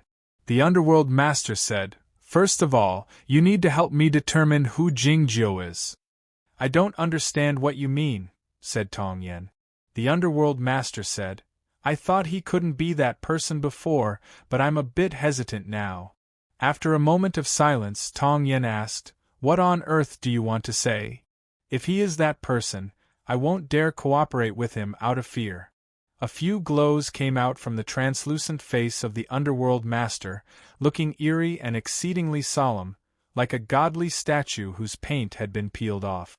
The sound of the ocean waves at the East Ocean sounded like thunder at a close distance. It had something to do with the hard rocks by the seashore. The cliff walls of the Heavenly Well were made of the same kind of rocks, which were extremely hard and covered with moss and extremely slippery. Moreover, they had been pasted on the walls of the Heavenly Well and countless amulets and formations over a great many years. Except for some special creatures of the underground, it was impossible for anyone to climb over them.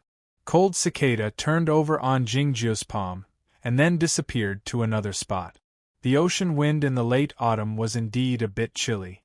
It was unclear if it was because of the chilly wind that Zen Master rubbed his smooth head, his handsome eyes full of worry. You have indeed colluded with the underworld. Let's change the word. You have indeed colluded with the underworld. Jingzhou paid no more attention to him, heading toward the seashore. Following behind Jingzhou, Zen Master stepped on the sharp rocks with his bare feet. It seemed that he didn't feel any pain as he yelled, Are you the underworld master? Are you the underworld master? Jingzhou halted his steps and asked expressionlessly, Can you speak louder? Of course I can. I learned the roar of the mountain devil from my adopted father when I was young. Zen Master went on indignantly, What are you afraid of? You also know that nobody should know about this. Why did you do it then? It's too troublesome, said Jingzhou. He might have to explain it to Yuan Qijing after he returned to Oyama. Thinking of this, Jingzhou felt a headache coming on. Zen Master said while staring into his eyes, The underworld master is the student of Taiping. So in the final analysis, it is you two brothers who have joined hands to create another tunnel for the Zhongzhou school. Jingzhou said, It's a good thing. It's a pity not to do it. He was forced to do it because the situation was too good for him. It was the same as why he kicked someone. It was also because of the angle. Zen Master said, Don't forget that I was killed by your big brother. That was in my previous life, said Jingzhou. Zen Master said, Your royal brother was also killed by him. Jingzhou said, That's why I killed him. After a moment of silence, Zen Master said, In fact, you two brothers are not as good as Lu Ci. He looks gentle, but he is persistent. Yuan Qijing is also stronger than you two. But we are still alive, said Jingzhou. So he didn't forgive Lu Ci. Zen Master understood what Jingzhou meant, but he didn't say anything more. The sunlight shone on the East Ocean, giving rise to gusts of gentle wind. The wind pushed the ocean water, creating layers of waves, hitting the rocks and breaking them into tiny snowflakes. The feeling of appreciating something depended on the mood of the person who was appreciating it. The ocean water was more fragile than the colored glass. Thinking of Lu Ci, who had turned into the spring rain, such a beautiful scene could only make people feel frustrated and even angry. Standing by the cliff's edge, Jing Jiu and Zen Master gazed into the distance from the waves under their feet. "What are you going to do next?" "I'd like to try again." He listened to the scriptures in the Guoqing temple, drew his sword in the West Ocean, and traveled around the world with the first child sword. He had already tried to lure Tai Pingjinren out and kill him 3 times. He almost succeeded the first 2 times, but the third time didn't cause any disturbance. If the lotus represented reincarnation, Tai Pingjinren should be in the weakest state at the moment. Jingjiu wanted to try again. "I received a message from a friend today. I chatted with him for a while, but I didn't know what to say. So I copied the original message as per his request. Brother Cat, my father passed away on Monday. He came home today and wanted to ask you for a favor. What I regret most now is that before my father died, I didn't tell him something about me and let him know that he still has a grandson outside. I had planned to find a good opportunity to tell him, but now it's too late. There was no warning. Before my father died, I only gave him 2 pieces of orange. I peeled it and let him suck some water. You are the most famous netizen I know. I hope you can help me to post a Weibo post or write a few words at the end of the article. Tell everyone about my pain. If you have any secrets, tell your family as soon as possible, no matter how embarrassing it is. Don't be like me. Now, my biggest regret is that I didn't tell them. Tell all your fans and your friends. Otherwise, it'll be a pity." End of this chapter.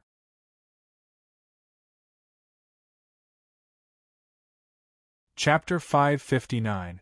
Zen Master said to Jingjiu, "If you intend to confront Taiping, you shouldn't provoke the Zhongzhou school, and you shouldn't talk to Baizhenren as if he were a child." Jingjiu said, "If I were me, why couldn't I?" The great grandmaster of the Foggy Island, Nan Chu, was dead, and senior master Tai Lu was locked in the deep end of the sword jail. In Chaotian, Jingjiu was the one with the highest status and seniority. You should be well aware that the Zhongzhou school belongs to the Bai family, and you know better than anybody else how powerful the Bai family is. Zen Master continued, "You were beaten back by her grandmother, so it's impossible for her not to guess your identity by now." Jingjiu asked. Zen Master said, "If she knew your identity, why didn't she do anything? It's strange. Many things in the world are no different from playing chess. Tong Yen plays the role of a force, setting up a scheme in advance and luring others into it, but I'm different."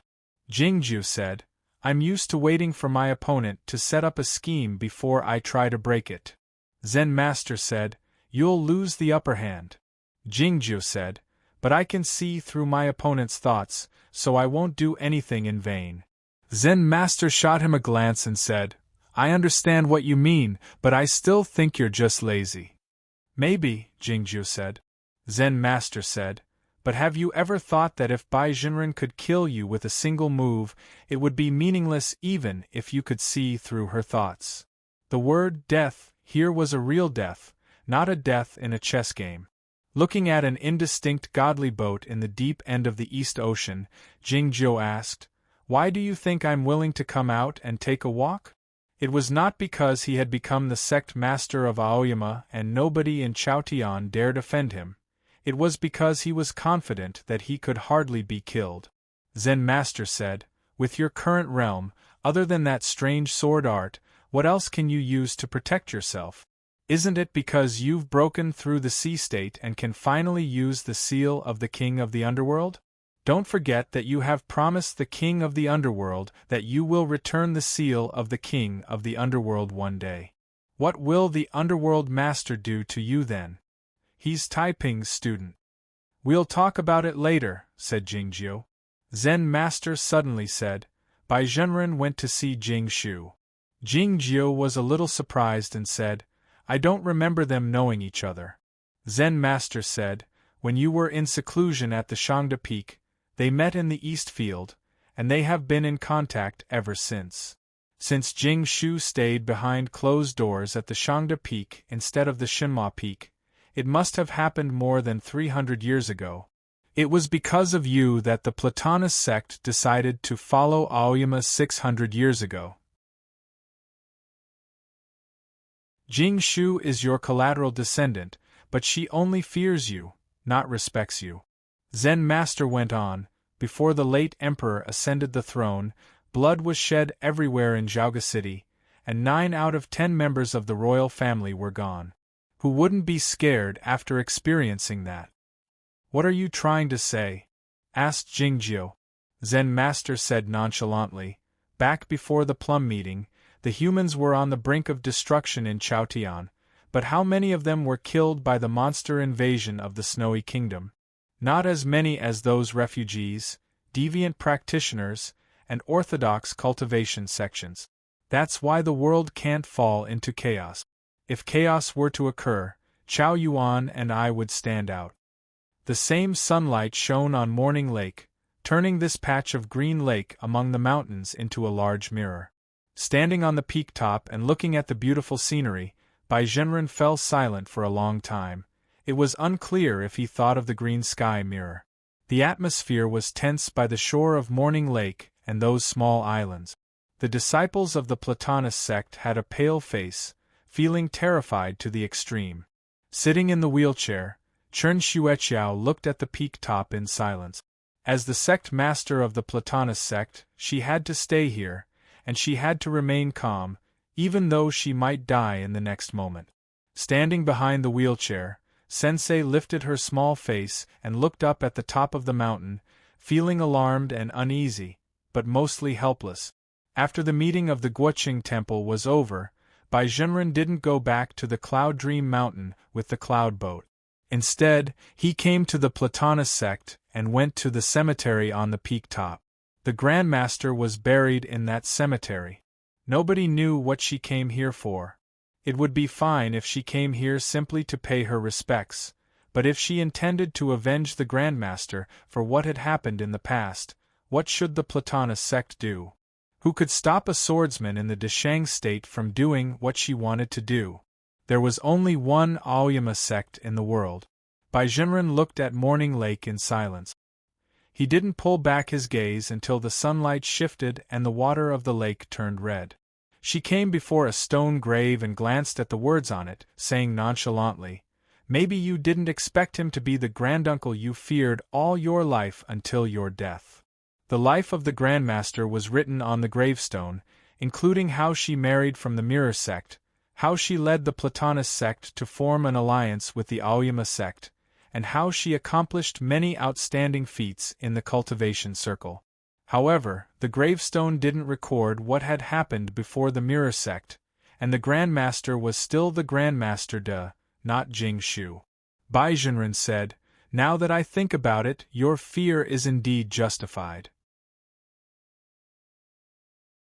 When it comes to scheming, nobody is a match for that pair of brothers." She didn't know that the godly swordsman of West Ocean had a similar sentiment. "I don't care about what happened in the underworld. This is merely a test, and I'm sure that my idea is correct." She went on calmly, "Now that he is good at playing chess, I shouldn't play the chess piece. If I don't play the chess piece, how can he predict what I'm thinking?" A gust of wind rose up on Morning Lake illuminated by the setting sun. The wind arrived at the cemetery by the foot of the mountain, making the white banners flutter loudly. What's more interesting is that if we don't play the chess piece, that pair of brothers will start killing each other. It's because they are always afraid of each other. Looking at the gravestone, Bai Zhenren went on, "Yes, it's that simple. If we don't do anything, they will play themselves to death." The setting sun shone on the gravestone. The words engraved on the gravestone were unanswerable. "Your daughter-in-law's legs have been chopped off by you. When the day comes, I'll chop off her 2 arms myself and put them in an urn to accompany you in front of your grave." The setting sun was getting lower and the twilight was getting thicker. Morning Lake grew redder and redder, looking like a basin of fresh blood. It was deathly quiet in the cemetery. The mountain wind blew tirelessly, dispersing Baijenren's voice. There was too much information hidden in her words. No matter who heard it, it would cause a huge uproar. In fact, there was a second person in the cemetery the entire time. The setting sun cast a long shadow over Baizeos' body, making her seem even more delicate.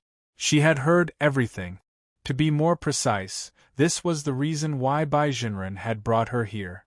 "Is Your Holiness's judgment correct?" When she said, "Your Holiness's judgment," her voice was still trembling slightly. By the time she said the last 5 words, she had already regained her composure. But her pale face could not be dyed red by the setting sun. Born as a human, one fears loneliness and yearns for perfection. One longs for the reflection of the spirit and a distant goal. It's very natural to feel love for that person. Baijenren looked at his daughter and said, "But cultivators pursue ascension, so they must surpass all nature." Zen Master left the shore of the East Sea, but his words still lingered in the sound of the waves. It took a moment for Jingjiu to come to his senses. He understood that this was a warning, and he couldn't help but feel that it was rather absurd. The child from back then had now called himself the leader of the righteous path? Warning me? It was even funnier than Zhuoruzhui. The sound of the waves rumbled incessantly, as if they were agreeing with his words. Jingjiu walked back to the heavenly well, sat down cross-legged, and began to meditate with his eyes closed, while waiting for Tong Yen to come out. Time passed slowly. The sun was setting and the twilight was deepening. But still, nothing happened. Jingjiu opened his eyes and looked at the dark bottom of the well. After making sure that Tong Yen would not appear, he released a mosquito into the well after a moment of silence. Just then, a shadow suddenly appeared on the surface of the sea, growing larger and larger. The sword boat of Aoyama broke out of the sunset glow. Several sword lights illuminated the slightly gloomy world. Zhao Leu and the others landed on the shore of the sea. In the early morning, a godly boat of Penglai Island passed by in the depths of the East Sea. It was the one he had seen earlier. Zhao Leu and the others chased after it on the sword boat to ask some questions. Because the questions were rather complicated, it took some time. "The Penglai Island hasn't lifted the blockade yet," Gu Qin reported. "The king of godly boats is extremely furious. He forbids the cultivation practitioners from the mainland to land on the island. As for the disciples of Aoyama, they are not allowed to come within 3,000 miles. Having said that, he felt a bit embarrassed. Zhao Lei turned her head to look at the surface of the ocean, as if she didn't know what had happened. Zhuoruzhui's eyelids drooped, as if he had fallen asleep. Of course, the king of godly boats would not be able to do anything if the Aoyama sect forced their way there. If the Aoyama sect forced their way there, the king of godly boats would not have been able to stop them. Otherwise, 2 boats would not have been robbed in a row. Jingjiu said, "Let the sword boat go back first. You guys follow me to a place."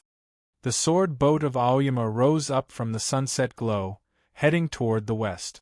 Soon, it disappeared on the other side of the valley. The Shuiyu nunnery in the valley was still as quiet as before. The peach blossoms were still blooming, looking like spots of blood in the twilight.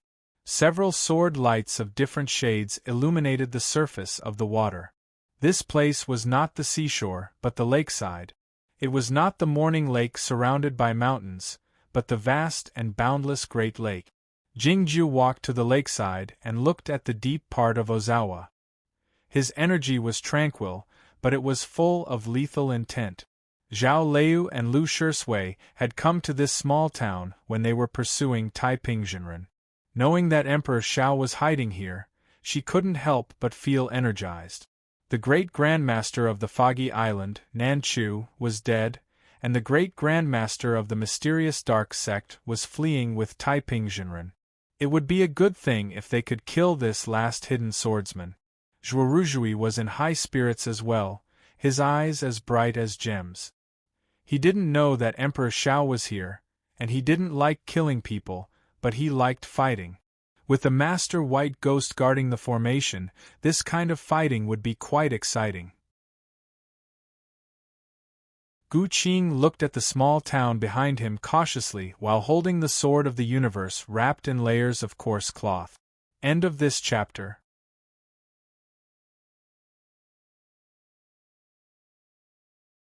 Chapter 560. It was still early in the night, and the residents of the small town were still awake. Lights were still shining in many courtyards, and they could vaguely hear the sound of the bamboo tiles being pushed on the table. The waves were beating against the water, stirring up countless dark flowers. Ozawa was so quiet at night. The clamshell should have sunk to the bottom of the lake, so it would be difficult to find it. Even if Jingjiu could use part of the power of the seal of the king of the underworld, it would be meaningless. Zhao Lei walked to him and asked, "Did he run away?" Jingjiu said, "Yes, but it wasn't him who I wanted to kill." Zhao Lei was somewhat surprised, thinking that there were only a few people in the world who deserved to be killed by Jingjiu. Who else could it be but Emperor Xiao? Jingjiu turned around and walked toward the small town. There was a decent clinic in the small town. There were some flowers carved on the side of the plaque, which were pierced by a thin branch. It was hard to tell if it was a paulownia tree or something else. It was late at night and the clinic was closed, but it couldn't stop them. The shop assistant rubbed his eyes and got up from the bed. Before he could complain, he saw Jingjiu's face. He rubbed his eyes again and called out softly to wake up the doctor. Soon, a few files were placed on the table. They were all important intelligence collected by the curtain rollers recently. Gu Qing opened the files and sorted them out carefully. Zhuoruzhui yawned in boredom. Zhao Lei stood at the door of the clinic with Ada in her arms, looking at the street. Jingjiu asked, "Where is Hui Yuan?" "After the incident at the Guoqing temple, I knew you might ask, so I have been investigating," the doctor said with a bitter face. Although Master Hui Yuan is the great supreme elder of the Tunghua Temple, he has been traveling all over the land in the past decades. His whereabouts are untraceable, so it may take some time. After leaving the clinic, Jingjiu suddenly asked, "Are the curtain rollers from the imperial court?" Zhao Lei was a bit surprised, asking, "You didn't know?" Jingjiu said, "I should be able to think of it. It's just that I've been using them for so many years that I haven't thought much about it." Zhao Lei was silent for a while and said, "Master Hui Yuan should be an important figure in Bulolin. Since he could hide for so many years, the curtain rollers won't be able to find him in a short time. Shall we go back to Aoyama first?" Jingjiu did not want to return to Aoyama. He would have to explain the matter of the underworld master to Yuan Qijing when he returned to Aoyama. It would be troublesome. Furthermore, he had told Zen Master that he wanted to try again. He said, "Let's go to a place. I'll take you to cultivate." Hearing this, Zhuoruzhui did not have any reaction, but Zhao Lei and Gu Qing were a little surprised. They thought that Lin Luoran sounded like a teacher who was concerned about the progress of his disciples. The problem was, apart from the sword manual that he threw at us and the 2 seminars, when did he ever care about our cultivation? Ada opened his eyes and glanced at him, wondering what was going on. There was a mountain range spanning over 1,000 miles at the border between Yu County and Beihua State. Jui City was located at the northernmost pass of the mountain range, and the prosperous Central Plain was located in the south. The climate of the mountain range was very different. The southern part of the mountain was covered with green forests, while the northern part was covered with steep cliffs that were rarely visited by human beings. The highest peak of the mountain was covered with snow that never melted all year round. The location of the mountain range was very important for the army, but it was not so important for the cultivation practitioners who could fly freely. There was no spiritual source here, and the spiritual energy was sparse. As such, there were only 2 or 3 unknown small sects in the beautiful forest in the south, and the free-traveling practitioners and deviant cultivation practitioners could occasionally be seen in the cliffs in the north. The sword light illuminated the peak top. Zhao Leo landed. Under her deliberate control, the thoughtless sword didn't emit any eye-catching bloody light. A mountain demon is fleeing to the north 30 miles away. There is no smell of human blood in the cave, so I didn't kill it. Some people in the south have sensed it, but they don't dare come over. The elders of those small sects were at most in the undefeated state, so they wouldn't dare come over after sensing their presence. Jingjiu sat down cross-legged and began to cultivate with his eyes closed. Is this the place? Zhuoruzhui looked at the layer of snow above him and the desolate rocks around him, feeling ridiculous. The spiritual energy here was so sparse, so why did they have to come here to cultivate? Just as he was speaking, Zhao Leu and Gu Qing had already sat down beside Jingjiu and closed their eyes. Ada consciously climbed onto the top of Jingjiu's head.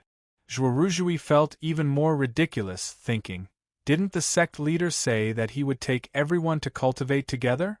Could it be that cultivating together really means cultivating together? Don't you have any elixirs for us? Don't you have any secret manuals of the immortal of swordsmanship to teach us? Although he thought this way, no one was listening to him, so he had to sit down. There was a small sect 370 miles away in the south, which was called the Mysterious Heaven Sect. Zhou Yunmu was the only remaining elder of the third generation of the Mysterious Heaven Sect. He was talented and had reached the later stage of the Golden Pill, which was the initial state of the free travel in the Aoyama sect. Nobody had a higher state than him since the founding of the Mysterious Heaven Sect, to say nothing of the current Mysterious Heaven Sect. A few years ago, he didn't have the patience to deal with the affairs of the sect, so he passed the position of the sect master to his youngest disciple, Lu Jin. Since then, he had been cultivating in the back of the mountain where the scenery was the best and the spiritual energy was the most abundant. Few disciples had the good fortune to meet him and receive his instruction. However, many disciples of the Mysterious Heaven Sect had noticed that the Grand Master was not in the Manor Cave, but standing on the green rock by the cliff's edge. He looked at the snow-capped peak in silence. The name of Zhou Yunmu was quite poetic. The way he stood on the green rock against the wind, his clothes fluttering in the wind, made him look like a fairy. When the disciples saw the scene, their hearts were filled with admiration, and they discussed in low voices what had happened. They guessed that the Grand Master had reached a critical moment in his cultivation and was comprehending the principles of heaven and earth. He might break through the state at any moment. The whole Mysterious Heaven Sect knew that the Grand Master had reached the upper stage of the Golden Pill and was trying to break through the most dangerous and difficult barrier to the Yuanying state. Thinking of this possibility, Lu Jin, the sect master of the Mysterious Heaven Sect, issued a strict order. No disciple was allowed to get close to the green rock. If someone walked to the front of the green rock at the moment, he would find that their Grand Master Zhou Yunmu was not comprehending the principles of heaven and earth. Looking at the snowy peak with a pale face, he murmured to himself in a low voice, "Which sect does this senior come from? Normally, I should go and greet him, but if I disturb his cultivation, it will be a serious offense." Looking at the peak half covered by the clouds, Zhou Yunmu murmured, "But the spiritual energy of heaven and earth here is so thin that I have to rely on the magic pills to maintain my cultivation. Why did the senior immortal master come here?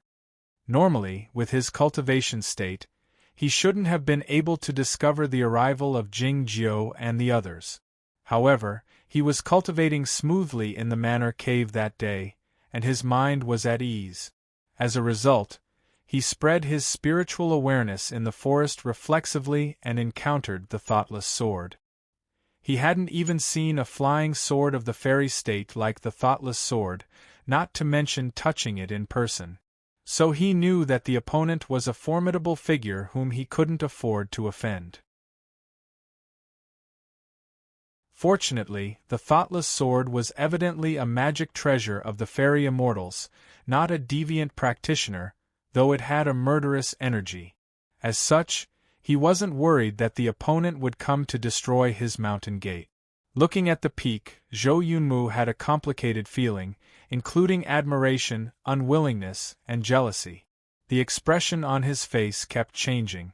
In the end, all his feelings turned into frustration, and then he calmed down. It was then that rain suddenly fell from the sky. Judging from the time and the season, this might be the last autumn rain of this year. Zhou Yunmu was still standing on the green rock, not leaving. Though he couldn't see anything, he wanted to look at it a little longer for some reason. It was probably because he knew that he would never be able to see the scenery there. He could go to the peak top. But the scenery was different. To cultivate the Yuanying from the golden pill was a threshold that most of the cultivation practitioners couldn't cross. The raindrops fell on his face, dripping down slowly. They weren't as sorrowful as the tears, but they were like clean water washing away the dirt, making him feel calmer. Though he couldn't reach it, he yearned for it. What harm was there in taking a look? All of a sudden, he sensed something unusual. He reached out his hand to catch some raindrops, and found that the raindrops contained a faint spiritual energy.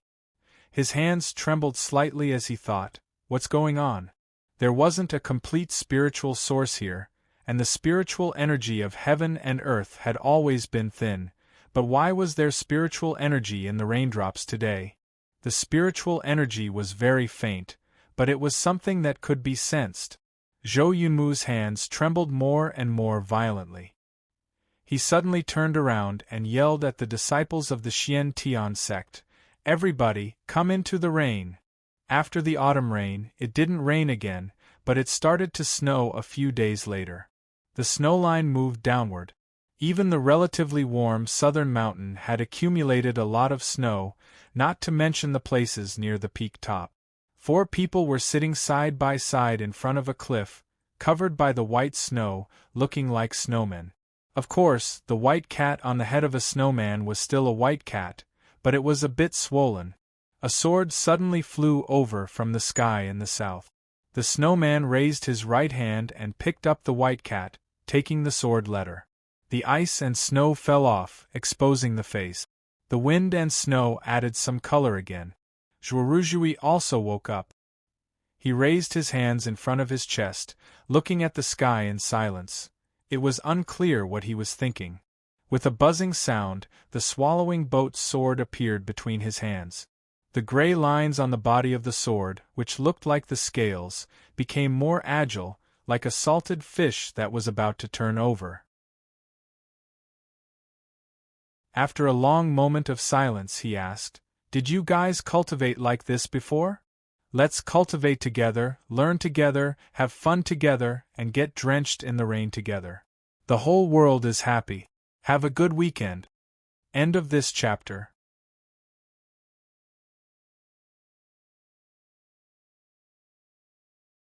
Chapter 561. In the autumn, as soon as Zhuoruzhui began to practice with his eyes closed, he felt something strange. The spiritual aura of heaven and earth was like a real wind, surging in from all directions. Though most of the spiritual aura had entered Jingzhou's body, the density of the spiritual aura in the cliff had increased by many times, and it was as condensed as water. Even Zhongzhou school and Aoyama sect, the 2 sects with the best spiritual sources, couldn't find a place with such abundant spiritual aura. How many years would it take to practice in such an environment in 1 year? It had only been a short time since the autumn, but he had already felt the growth of the divine tree and the increase of the source of sword, and even that was why he asked that question after remaining silent for so long. Gu Qing was silent for a while and then said, "It used to be like this, but it's not like this now." Yes, the whole Shenhua Peak knew that when Jingzhou practiced meditation, the spiritual aura of heaven and earth would draw close to his body. So both Ada and she liked to practice in a place not far from him. The problem was that the spiritual aura of heaven and earth was just a little bit thicker in the past, but it was different this time, where it really came from all directions like the wind. Zhao Lei looked at Jingjiu, wondering if it was because his state was higher now. If it was true, how much spiritual aura would he need to practice when he reached the heavenly arrival state? If so much spiritual aura entered a person's body in a short time, heaven and earth would definitely sense it, and it might even trigger the heavenly punishment. After reading the sword letter, Jingjiu waved his hand and threw it down the cliff. Before it drifted far, the sword letter broke into a wisp of smoke. Then, the wind and snow on the cliff suddenly became chaotic, and with a slight buzzing sound, he disappeared from where he was. Zhao Lei and the other two looked up at the sky subconsciously, but he was nowhere to be seen. After a few seconds, Jingjiu broke through the chaotic wind and entered the empty realm. There was no air in the empty realm. Naturally, there was no wind or sound. It was as quiet as a tomb. He sensed that 1,000 miles away in the southwest direction, someone was watching him. From late autumn to winter, he had attracted a lot of natural spiritual aura, but it was nothing compared to the vast heaven and earth. He didn't expect that some powerful figures nearby would be alarmed. Ada did not like the emptiness realm either. He did not want to stay here for too long. He squinted his eyes and looked to the southwest. The aura in the southwest direction quickly disappeared. Jingjiu continued to ascend. Soon, he would reach the upper level of the emptiness realm. High up in the sky, the colorful thunderstorm vortexes looked like terrifying eyes, coldly staring at him. Ada's pupils shrank to the size of beans.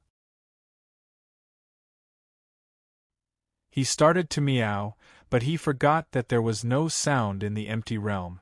He had no choice but to scratch Jingjiu's face with his right paw. A bright spark sputtered in the sky and then fell down, quickly disappearing without a trace. Jingjiu shook his head and put it down. Ada floated in the emptiness realm. His long white hair became very fluffy. He looked like a weak, pitiful and helpless dandelion. After several dozens of breaths, Jingjiu arrived at the top of the emptiness realm. He took off his white clothes and put them away. Then, it took him only a short time to break the seemingly indestructible barrier and enter the thunder region. Seeing this, Ada's pupils shrank to the size of rice grains, full of fear and anxiety. There was still no sound in the emptiness realm. Those terrifying eyes in the thunder region were still wide open, as if not even a speck of dust had fallen into them. After an unknown period of time, a tiny spark suddenly appeared in a thunderstorm vortex. It was not a spark, but a figure falling down rapidly. His body was surrounded by the high-temperature thunder and fire. The figure fell down at an unimaginable speed. He broke the indestructible barrier and returned to the emptiness realm. The fire on his body was extinguished instantly. Ada floated over and looked at Jingjiu, who was still smoking. He asked anxiously through his divine sense, "How do you feel?" Jingjiu said with a smile, "Very good." When she returned to the snow cliff with Ada in her arms, Jingjiu had already put on his white clothes. He looked clean as usual, as if nothing had happened. But both Zhuoruzhui and Gu Qing felt that Jingjiu's aura had obviously changed. Zhao Lei knew the reason. She reached out her hand to touch his forehead and found it was boiling hot. No, it was as hot as a soldering iron. Seeing her action, Zhuoruzhui was quite puzzled, wondering if the sect master also had a fever. Zhao Lei then noticed that the damaged earlobe of Jingjiu was a bit burnt. She reached out her hand to rub it and asked, "Does it hurt?" Ada meowed, indicating that this freak didn't feel any pain. Instead, he felt great. "Let's go," said Jingjiu. The 3 flying swords flew up one after another. The thoughtless sword became redder. The sword of swallowing fish was extremely agile. The sword of the universe was still broad. Standing on the sword and facing the chaotic wind, Zhuoruzhui said in high spirits, "I'm going to break through the state." "So am I," said Zhao Lei. These 2 disciples with natural Tao quality of the Aoyama sect could be said to be the most powerful swordsmen of the young generation in the cultivation world. In recent years, they had been trying to break through the upper state of the free travel. They had thought that it would take them at least a dozen years to break through. Unexpectedly, they were already standing on the threshold. Zhuoruzhui suddenly thought of an important thing. He turned his head and said to Gu Qing, "I want to sit by senior uncle's side when we cultivate in the future." He thought quickly. He knew that Zhao Liu couldn't compete with him, and he couldn't sit on Jingjiu's head like the master white ghost. So he had to compete with Gu Qing. Then he realized that Gu Qing was the senior uncle's personal disciple, and he was only the senior nephew. "I'm the big brother," he added hastily. Gu Qing didn't want to compete with him. "That's fine. I'm used to standing behind my master," he said. Seeing Gu Qing agree so readily, Zhuoruzhui felt a bit embarrassed. He said to Jingjiu, "Senior uncle, can you not sit by the cliff's edge all the time? In that case, there will be room for 2 more people to sit in front of you." Zhuoruzhui included Yuan Chu and Ping Yongka. Gu Qing smiled, thinking that Zhuoruzhui had a good plan. Jingjiu said, "You've freeloaded on the Shinma Peak a few times, and now you want to freeload on the spiritual energy of heaven and earth?" Zhuoruzhui could tell that Zhuoruzhui was not angry. On the contrary, he was willing to say such witty words, which indicated that he was in an extremely good mood. Zhuoruzhui followed Zhuoruzhui. "You're the peak master of Tianguang Peak now. You can't favor one and discriminate against the other." A few sword lights broke through the sky, leaving clear traces in the clouds. In a place in the south of the mountain where the snow fell, all the people of the mysterious heaven sect, including the sect master and the regular disciples, knelt down on the ground, bowing to the sword lights in the sky. Zhou Yunmu stood up slowly and stood on the green rock. After looking at the sky for a while, he said, "I'll stay behind closed doors from now on." Lu Jin, the sect master of the mysterious heaven sect, realized what had happened after a moment of bewilderment. "Congratulations, master," he said joyfully. "Congratulations, master." A young acolyte walked into the meditation room and said to an old monk sitting in front of a Buddha statue respectfully, his eyes full of delight and contentment. This temple was called the Pinggu Temple. It had 3 main halls in the front and back, housing a dozen monks. It was the family temple of Jia Sheng, a famous wealthy merchant in Yizhou City. That old monk was a traveling monk. He came here from another province last autumn. The chief abbot of the Pinggu Temple talked with him for a while and found that this old monk had a profound understanding of the Buddhist methods and profound knowledge. The chief abbot couldn't help but regard the old monk as a master. At the end of winter, the chief abbot of the Pinggu Temple caught a cold and died. Before he died, he begged the old monk to take care of the Pinggu Temple for him. The old monk wasn't willing to do so, but seeing the chief abbot so pitifully, he had no choice but to agree reluctantly. He also said that he would leave after 3 years.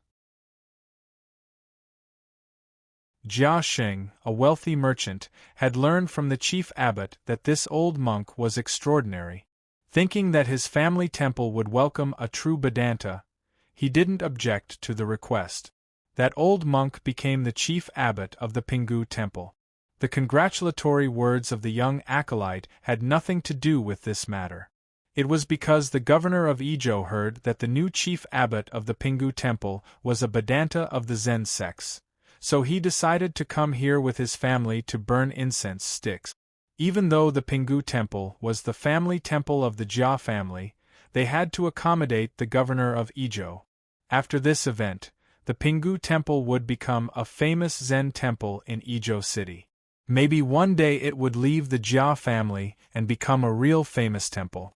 It was no wonder that the young acolyte was so happy about such a good thing. The old monk said to the Buddha statue, "I will leave in 3 years. If I really leave the Jia family, what are you going to do?"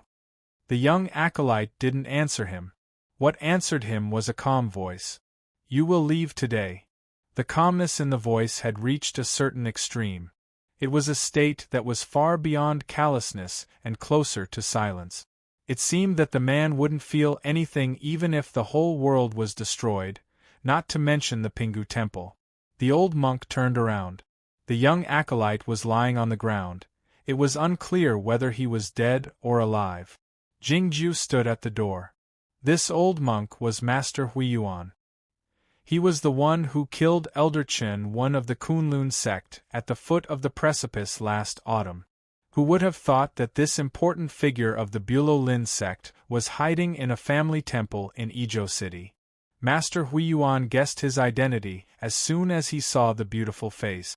He said, "I didn't expect that you could find me. What's more, I didn't sense your arrival." Jingju said, "Tell me the whereabouts of Taiping and you can live. I didn't expect that the immortal sect master would come to kill me in person. It's an honor. But do you really think you can kill me?" Master Huiyuan looked at him and said with a smile, "The sect master of Aoyama is invincible in the world. But that's the immortal Lu Xi, not you." Jingjiu was the youngest sect master of Aoyama and the weakest one. Master Huiyuan's state was unfathomable.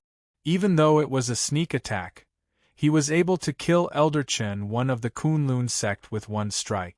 Even an elder in the Broken Sea state of the Aoyama sect might not be a match for him. The Jia mansion not far away was bustling. It seemed that a banquet was being held. Ijo City, which was farther away, was even more bustling. The governor's mansion was setting off firecrackers. Only the Pingu temple was quiet. Master Huiyuan didn't sense Jingjiu's arrival, but he was sure that there were no other swordsmen of Aoyama in the Pingu temple. The oil lamp cast his shadow on the ground.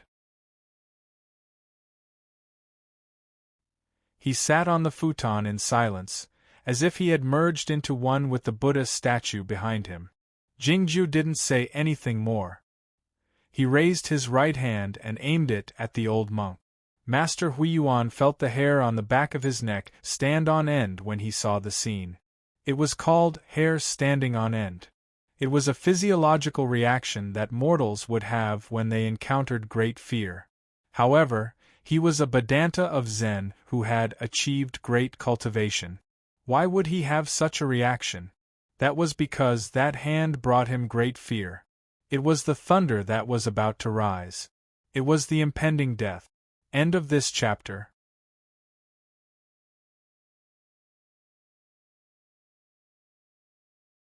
Chapter 562. The Master Huiyuan was the great grandmaster of the Tunghua Temple. He had a profound understanding of the Buddhist methods and an extraordinary cultivation state. The elder of Kunlun, Chenwen, was a powerful swordsman in the lower state of the Broken Sea, but he was killed by Jingjiu with one strike. Jingjiu didn't even fear the cloud boat of the Zhongzhou school. Yet, he sensed a strong sense of danger at the moment. It had something to do with the distance. The cloud boat of the Zhongzhou school was in the high sky close to the empty realm, but Jingjiu was in front of him at the moment. Didn't the swordsmen of Aoyama usually keep a distance from their opponents? His gaze fell on Jingjiu's hand. That hand was as white as a jade, without a single flaw, like a work of art. But it was dreadful, as if there were countless bolts of lightning in it. "It looks like I can't hold back." The Master Huiyuan said to Jingjiu, "Sorry." The green lamp illuminated his figure, which merged with the Buddha statue. His energy became more profound. Countless prayer beads drifted up from the shadows of the lamp, from the cracks of the bricks, and from the beams and pillars, forming a dense cluster of stars that occupied all the space in the hall.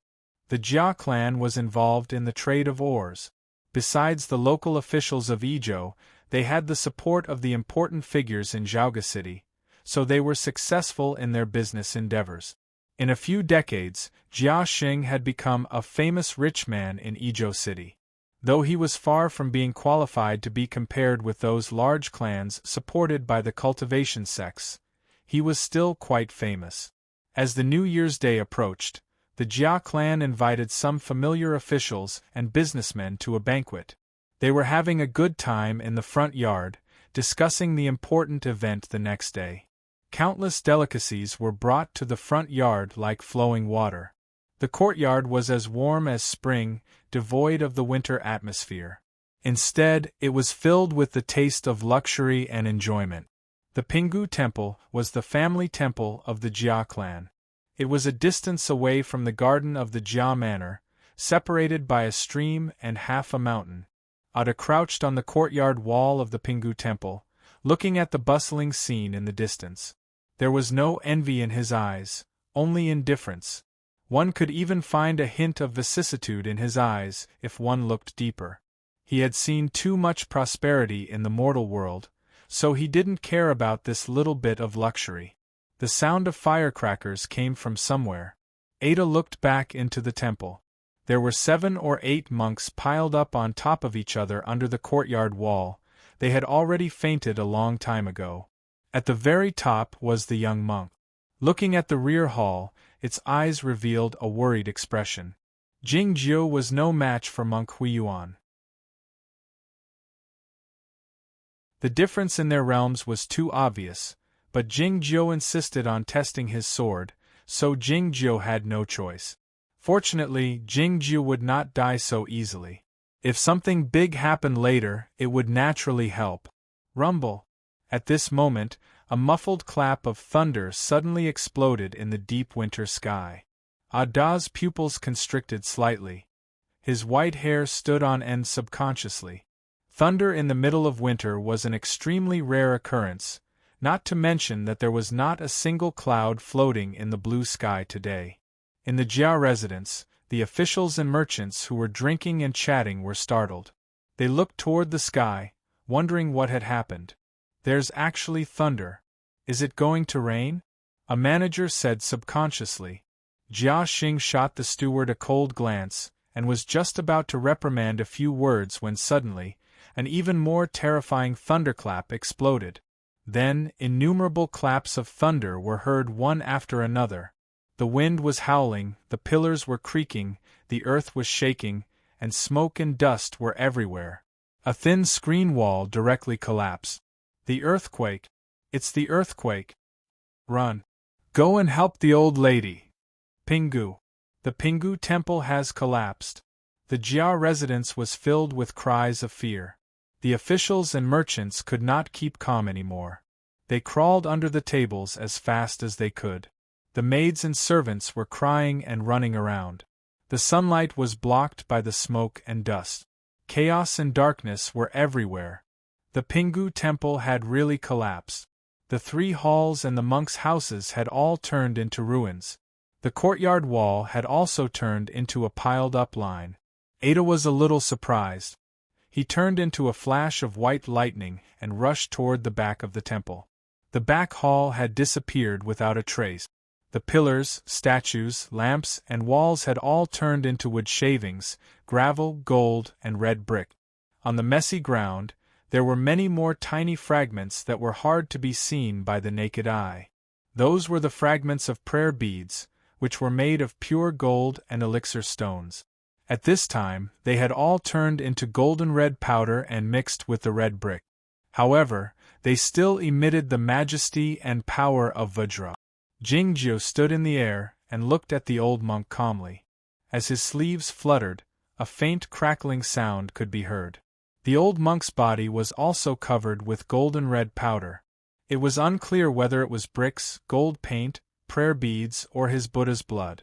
His eyes were blind. Blood flowed out from them and wet his white eyebrows. Then, the blood slowly dripped down, just like the vitality in his body. But he was not dead yet. It seemed that he wanted to say something. His withered lips moved slightly, and golden words flowed out from his lip. They rose with the wind like leaves growing in the spring breeze. Seeing this, Ada's pupils constricted slightly. He grew vigilant and was ready to bite off the old monk's head. Those golden words were Buddhist words. They were similar to the talismans of Yamatsai, but more dangerous. What Ada was worried about did not happen. Because the Buddhist words could not come out of his lips, the green leaves could not grow. They were cut off from the roots and fell down. Countless shapeless sword wills were floating above the ruins of the Pingu Temple.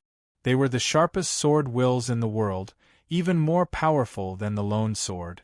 Those leaves that seemed to be written with ink words fell into the ruins and splashed into golden powder. In the end, only the words themselves were left, which was the voice of Master Huiyuan. You will never find the real person. The old monk's white eyebrows that covered his eyes were all soaked with blood.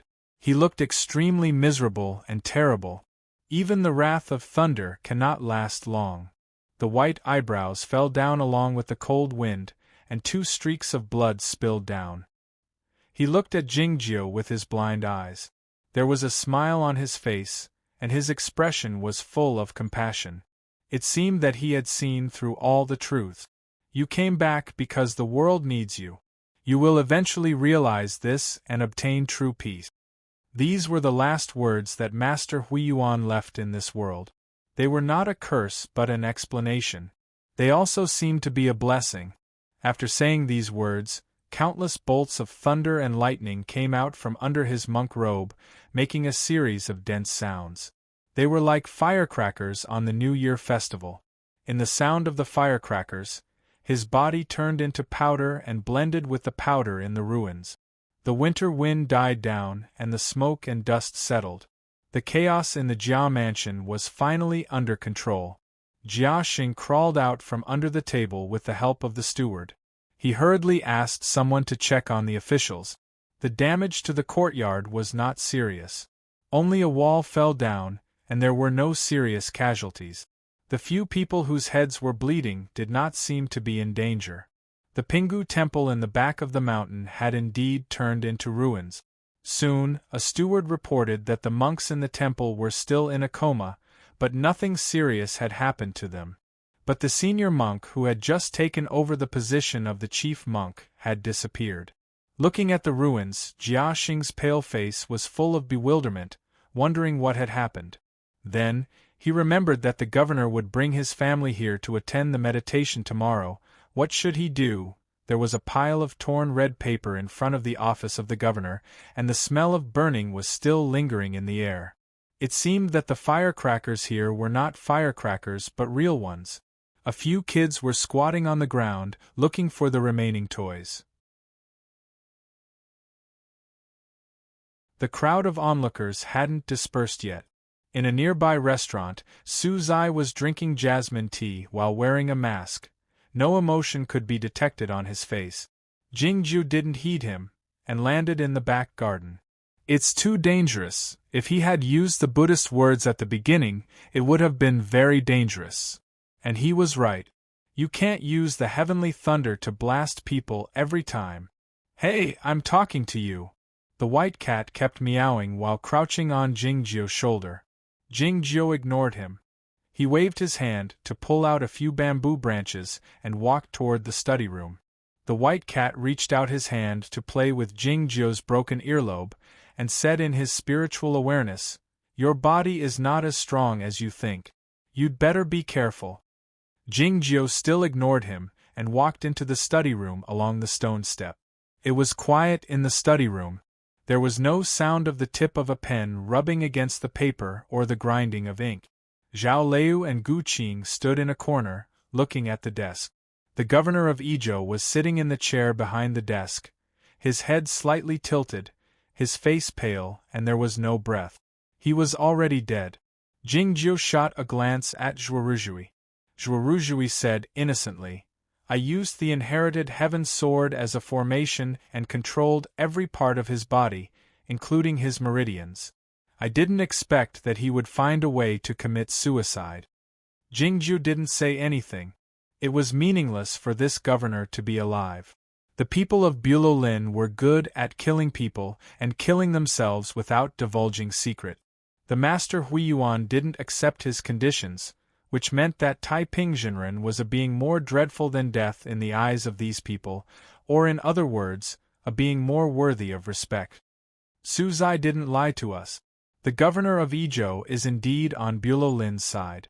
He will go to the Pingu temple tomorrow to deliver the second broken piece of the sun banner. Zhao Liu handed a small porcelain bottle to Jingjiu.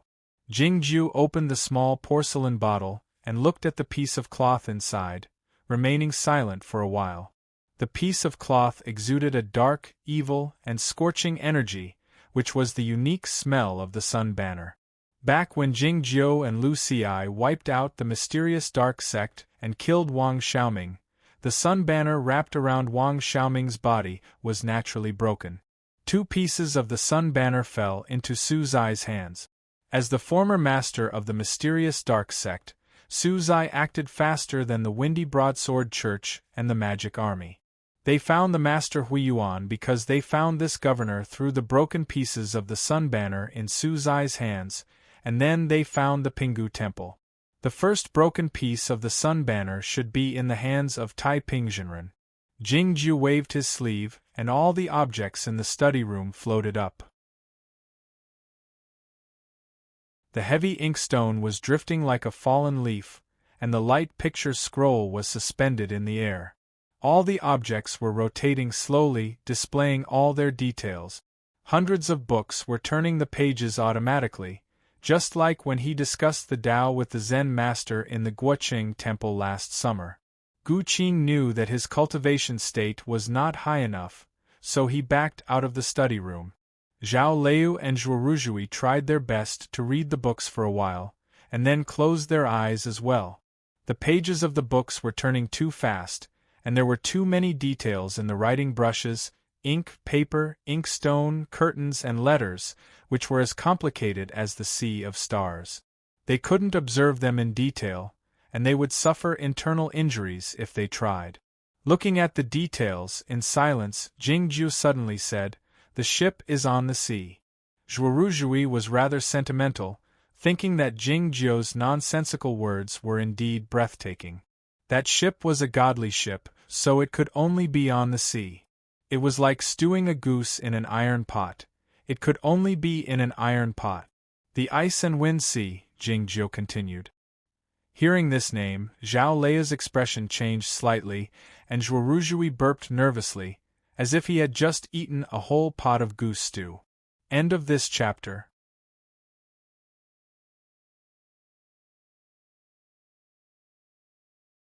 Chapter 563.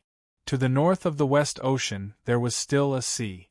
It was extremely cold here, with the chaotic wind blowing everywhere, forming dreadful storms from time to time. As a result, it was called the icy wind and violent sea. In the sky above the icy wind and violent sea, the empty realm was very thin. Even the cultivation practitioners in the broken sea state couldn't stay here for long. More terrifyingly, the surface of the ocean was sealed by ice and connected with the Snowy Kingdom further north, where they would encounter those demons of the Snowy Kingdom. It was rumored that the divine guardian animal of the Western Sea Sword School, the flying whale, was born in the south of the icy wind and violent sea, and would come back to inspect the place once every few years. Now that the flying whale was dead, the south of the icy wind and violent sea had become an uninhabited land. Even though it was in the south, the chaotic wind was still bone-piercing, cutting him like a knife. Even Zhuoruzhui felt a stinging pain on his face. Standing on the swallowing boat sword and looking at the increasingly dense floating ice on the surface of the sea, Jing Jiu complained, "We should have gone to Penglai Island to buy a godly boat first. We could have robbed it." A faint pop could be heard amid the whistling wind. It was not a laugh, but the sound of an airbag being punctured. Zhuoruzhui was quite angry as he demanded, "Who is answering me with a fart?" "It's me," answered Gu Qing. Zhuoruzhui exclaimed angrily, "You're not a mortal, why are you farting?" This boring and senseless conversation indicated one thing: Jing Jiu was very nervous at the moment. In the governor's manner, Jing Jiu had found out the possible whereabouts of that godly boat, and he led them to the icy wind and violent sea to pursue Tai Pingzhenren. Yet, was it so easy to kill the great Grandmaster? Zhuoruzhui wondered who could deal with the great Grandmaster of the mysterious dark sect, even if the Dark Phoenix hadn't recovered from his injury after being wounded by Nan Chu. Should he rely on this lazy cat? Zhuoruzhui shifted his line of sight from Zhao Leia's bosom to the back of Jing Jiu, thinking that his young senior master had become the sect master and had defeated the Master Hui Yuan, so he had become a bit arrogant. It was then that he heard another pop sound, confirming that it was not Gu Qing who farted, but Jing Jiu. The three flying swords broke through the astral winds and flew towards the surface of the sea, landing on a piece of floating ice. Jing Jiu sat cross-legged and closed his eyes. Several blue electric arcs emerged from his body and face, and then broke off in the cold air, making light popping sounds. He had collected a lot of heaven thunders in the Thunder region a few days ago, but he had only used a small part of them in the Pingu temple. Now, those thunders were restless.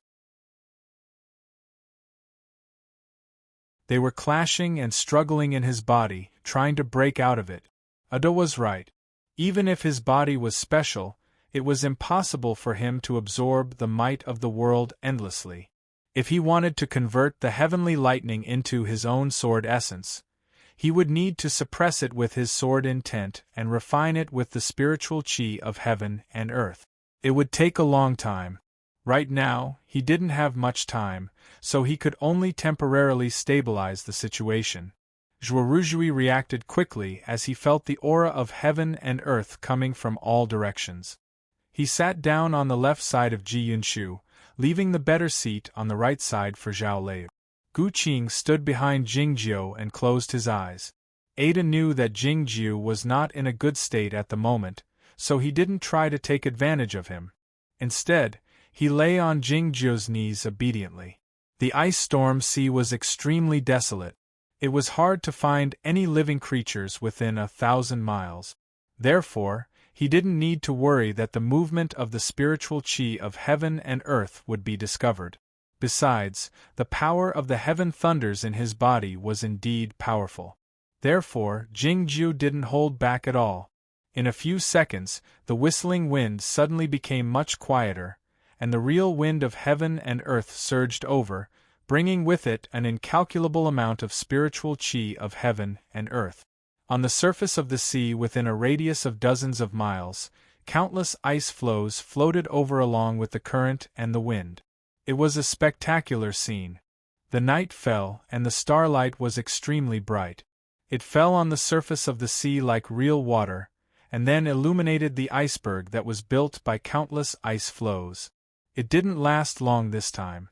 The speed at which the spiritual chi of heaven and earth surged over slowed down until it returned to normal. Zhuoruzhui opened his eyes, feeling a bit regretful. Suddenly, he felt a change in his body. With a thought, the swallowing boat sword broke through the air and arrived in the starlight. The starlight was suddenly dyed red. It was because the thoughtless sword had also arrived in the night sky. The spirit of the two flying swords was obviously different. Their sharpness was restrained, but they gave people a feeling that they were invincible. Zhuoruzhui looked at Zhao Lei and uttered a sound of uncertainty. Zhao Lei nodded, indicating that she had also reached the upper state of the free travel.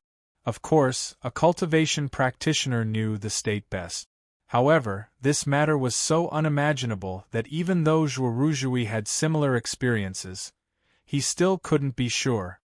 He needed someone else's affirmation. Looking at the swallowing boat sword in the blood-red starlight, he murmured, "Cultivation, can it be so simple?" Ada greedily absorbed the remaining spiritual chi and took 2 bites of the starlight. He thought that it was certainly easy to cultivate in this way, but there was only one Jing Jiu. Zhuoruzhui looked at Gu Qing and found that he was still in the initial state of the free travel. He felt it was a bit strange and said, "You were about to break through the state when we were in the Guoqing temple last summer. Why haven't you done it yet?" Gu Qing said, "I want to wait a little longer." Zhuoruzhui thought that it was impossible for him to wait for a good time. Suddenly, he understood his idea. He squinted his eyes and said, "Young brother, you have a great ambition." Gu Qing said, "My talent is far less than yours. I have to be more patient. In another 200 or 300 years, these two would probably compete for the position of the sect master of Aoyama in front of countless people. The conversation in the Starlight Iceberg tonight should be recorded in the history of Aoyama." However, Zhao Lei didn't even take a look at them. She just stared at Jingjiu in silence. Jingjiu opened his eyes calmly. He touched Ada's back gently, and his killing intent gradually subsided. The killing intent had been there since they left the coast of the East Sea. It was very faint and hidden in his sleeves. Only Zhao Liu could sense it clearly. As Jingjiu woke up, the spiritual qi of heaven and earth that had been invited finally disappeared. The heavy floating ice slid into the sea slowly with a horrible creaking sound, making a loud noise. The whistling chaotic wind occupied the cold sea again. The water like starlight rippled, like the light and shadow left by the sea surface in the night sky. The sword of the universe broke through the light and shadow and arrived in the chaotic wind. Jingjiu sat at the head of the sword and looked at the far north. His eyes brightened slightly as he caught a faintly discernible line with a faint heat. It was the heat mark left by the crystal furnace of the treasured ship, which hadn't been completely erased by the cold sea water and the floating ice after so many days. Jingjiu said, "You go back to Aoyama. I'll take Ada with me." Ada cursed inwardly, thinking that he also wanted to go back to Aoyama. The sword of the universe turned into a desolate sword light, heading toward the north of the ice and wind sea. Soon, it disappeared in the night sky, merging with the stars in the sky. The waves slapped against the floating ice, making a gurgling sound, as if the water was about to boil. The starlight shone on the surface of the ice, making it very quiet. "He brought us here to kill people, but he left us on the sea halfway. It's ridiculous." Zhuoruzhui looked at Zhao Liu and asked, "Don't you think there's something wrong with this?" They all knew what Jingjiu was going to do, but why did he bring them from the Guoqing temple to the ice and wind sea if he didn't intend to take them with him in the beginning? Zhao Liu didn't say anything. "Why did the sect master pick the three of us to come here?" "Because we're young and talented." Zhuoruzhui glanced at Guqing and said, "All right. You're not talented, but the sect master likes you." Guqing asked calmly, "What are you trying to say, big brother?" Zhuoruzhui said, "It's clear. Aoyama will be ours in the future. Don't you feel the pressure?" Guqing didn't feel any pressure. A few years ago, Jingjiu had told him that he should be prepared to be the sect master of Aoyama. Zhao Liu was the master of the Shinhua Peak and an important figure in Aoyama, so he didn't feel any pressure. Zhuoruzhui was a bit bored and said, "The problem is that the sect master is still so young. Why is he thinking about the future in advance?" It was obvious that Jingjiu wanted to take the three of them on this cultivation journey to improve their states as soon as possible. But just like what Zhuoruzhui said, why was he in such a hurry? "I feel it's a bit inauspicious. It's like he's preparing for his death." Zhuoruzhui looked at the depth of the ice and wind sea and said with squinted eyes, "If it's really so dangerous, why didn't he take the sword justice with him?" Hundreds of miles away, the starlight was still bright, and the seawater was still like silver foil floating on ink. The traces left by the treasured ship couldn't be seen by naked eyes, but it couldn't escape Jingjiu's perception. Ada opened his eyes. There was only him and Jingjiu, so there was no need to pretend to be afraid. His eyes were cold and calm. He asked through his spiritual awareness, "This is a dangerous journey. Why didn't you take Yuan Qijing with you?" Jingjiu said, "All you need to do is stall the young mysterious dark master for a while, and I'll be able to take care of this matter." He had been calculating what method Yin San would use to prolong his life. The first child sword was in the royal palace of Zhaoga City, so it couldn't be turned into a sword body. What would Yin San do then? Jingjiu and the Zen master had calculated for many days in the Guoqing temple, and they had vaguely found a direction. It should have nothing to do with the reincarnation of the Zen sects, and nothing to do with the Dongyi Daoist sect. The treasured ship from Penglai Island was of no use to someone like Yin San, except for the crystal stove. It was evident that the broken pieces of the sun banner were used to increase the temperature of the crystal stove. In addition, there were also the lotus flowers in Yamatsai and the missing dragon marrow in the fiend prison. All these details indicated that that person was attempting a path that no one had tried before: total transformation. If In-san wanted to complete the transformation, what would he do?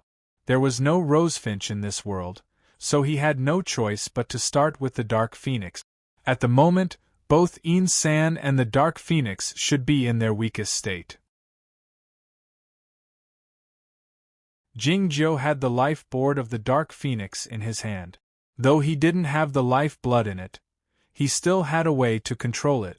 Ada remained silent for a long time, the expression in his eyes deep and gloomy. That old man is very wicked. I can at most stall him for a few seconds. It wouldn't take a long time to kill someone, even if that person was Tai Pingzhenren. But how long would it take to find out the truth of a matter? Thinking of this, Jingzhou kept flying northward. The sword of the universe traveled faster and faster. The darkness of the night grew dimmer. The surface of the ocean grew wider.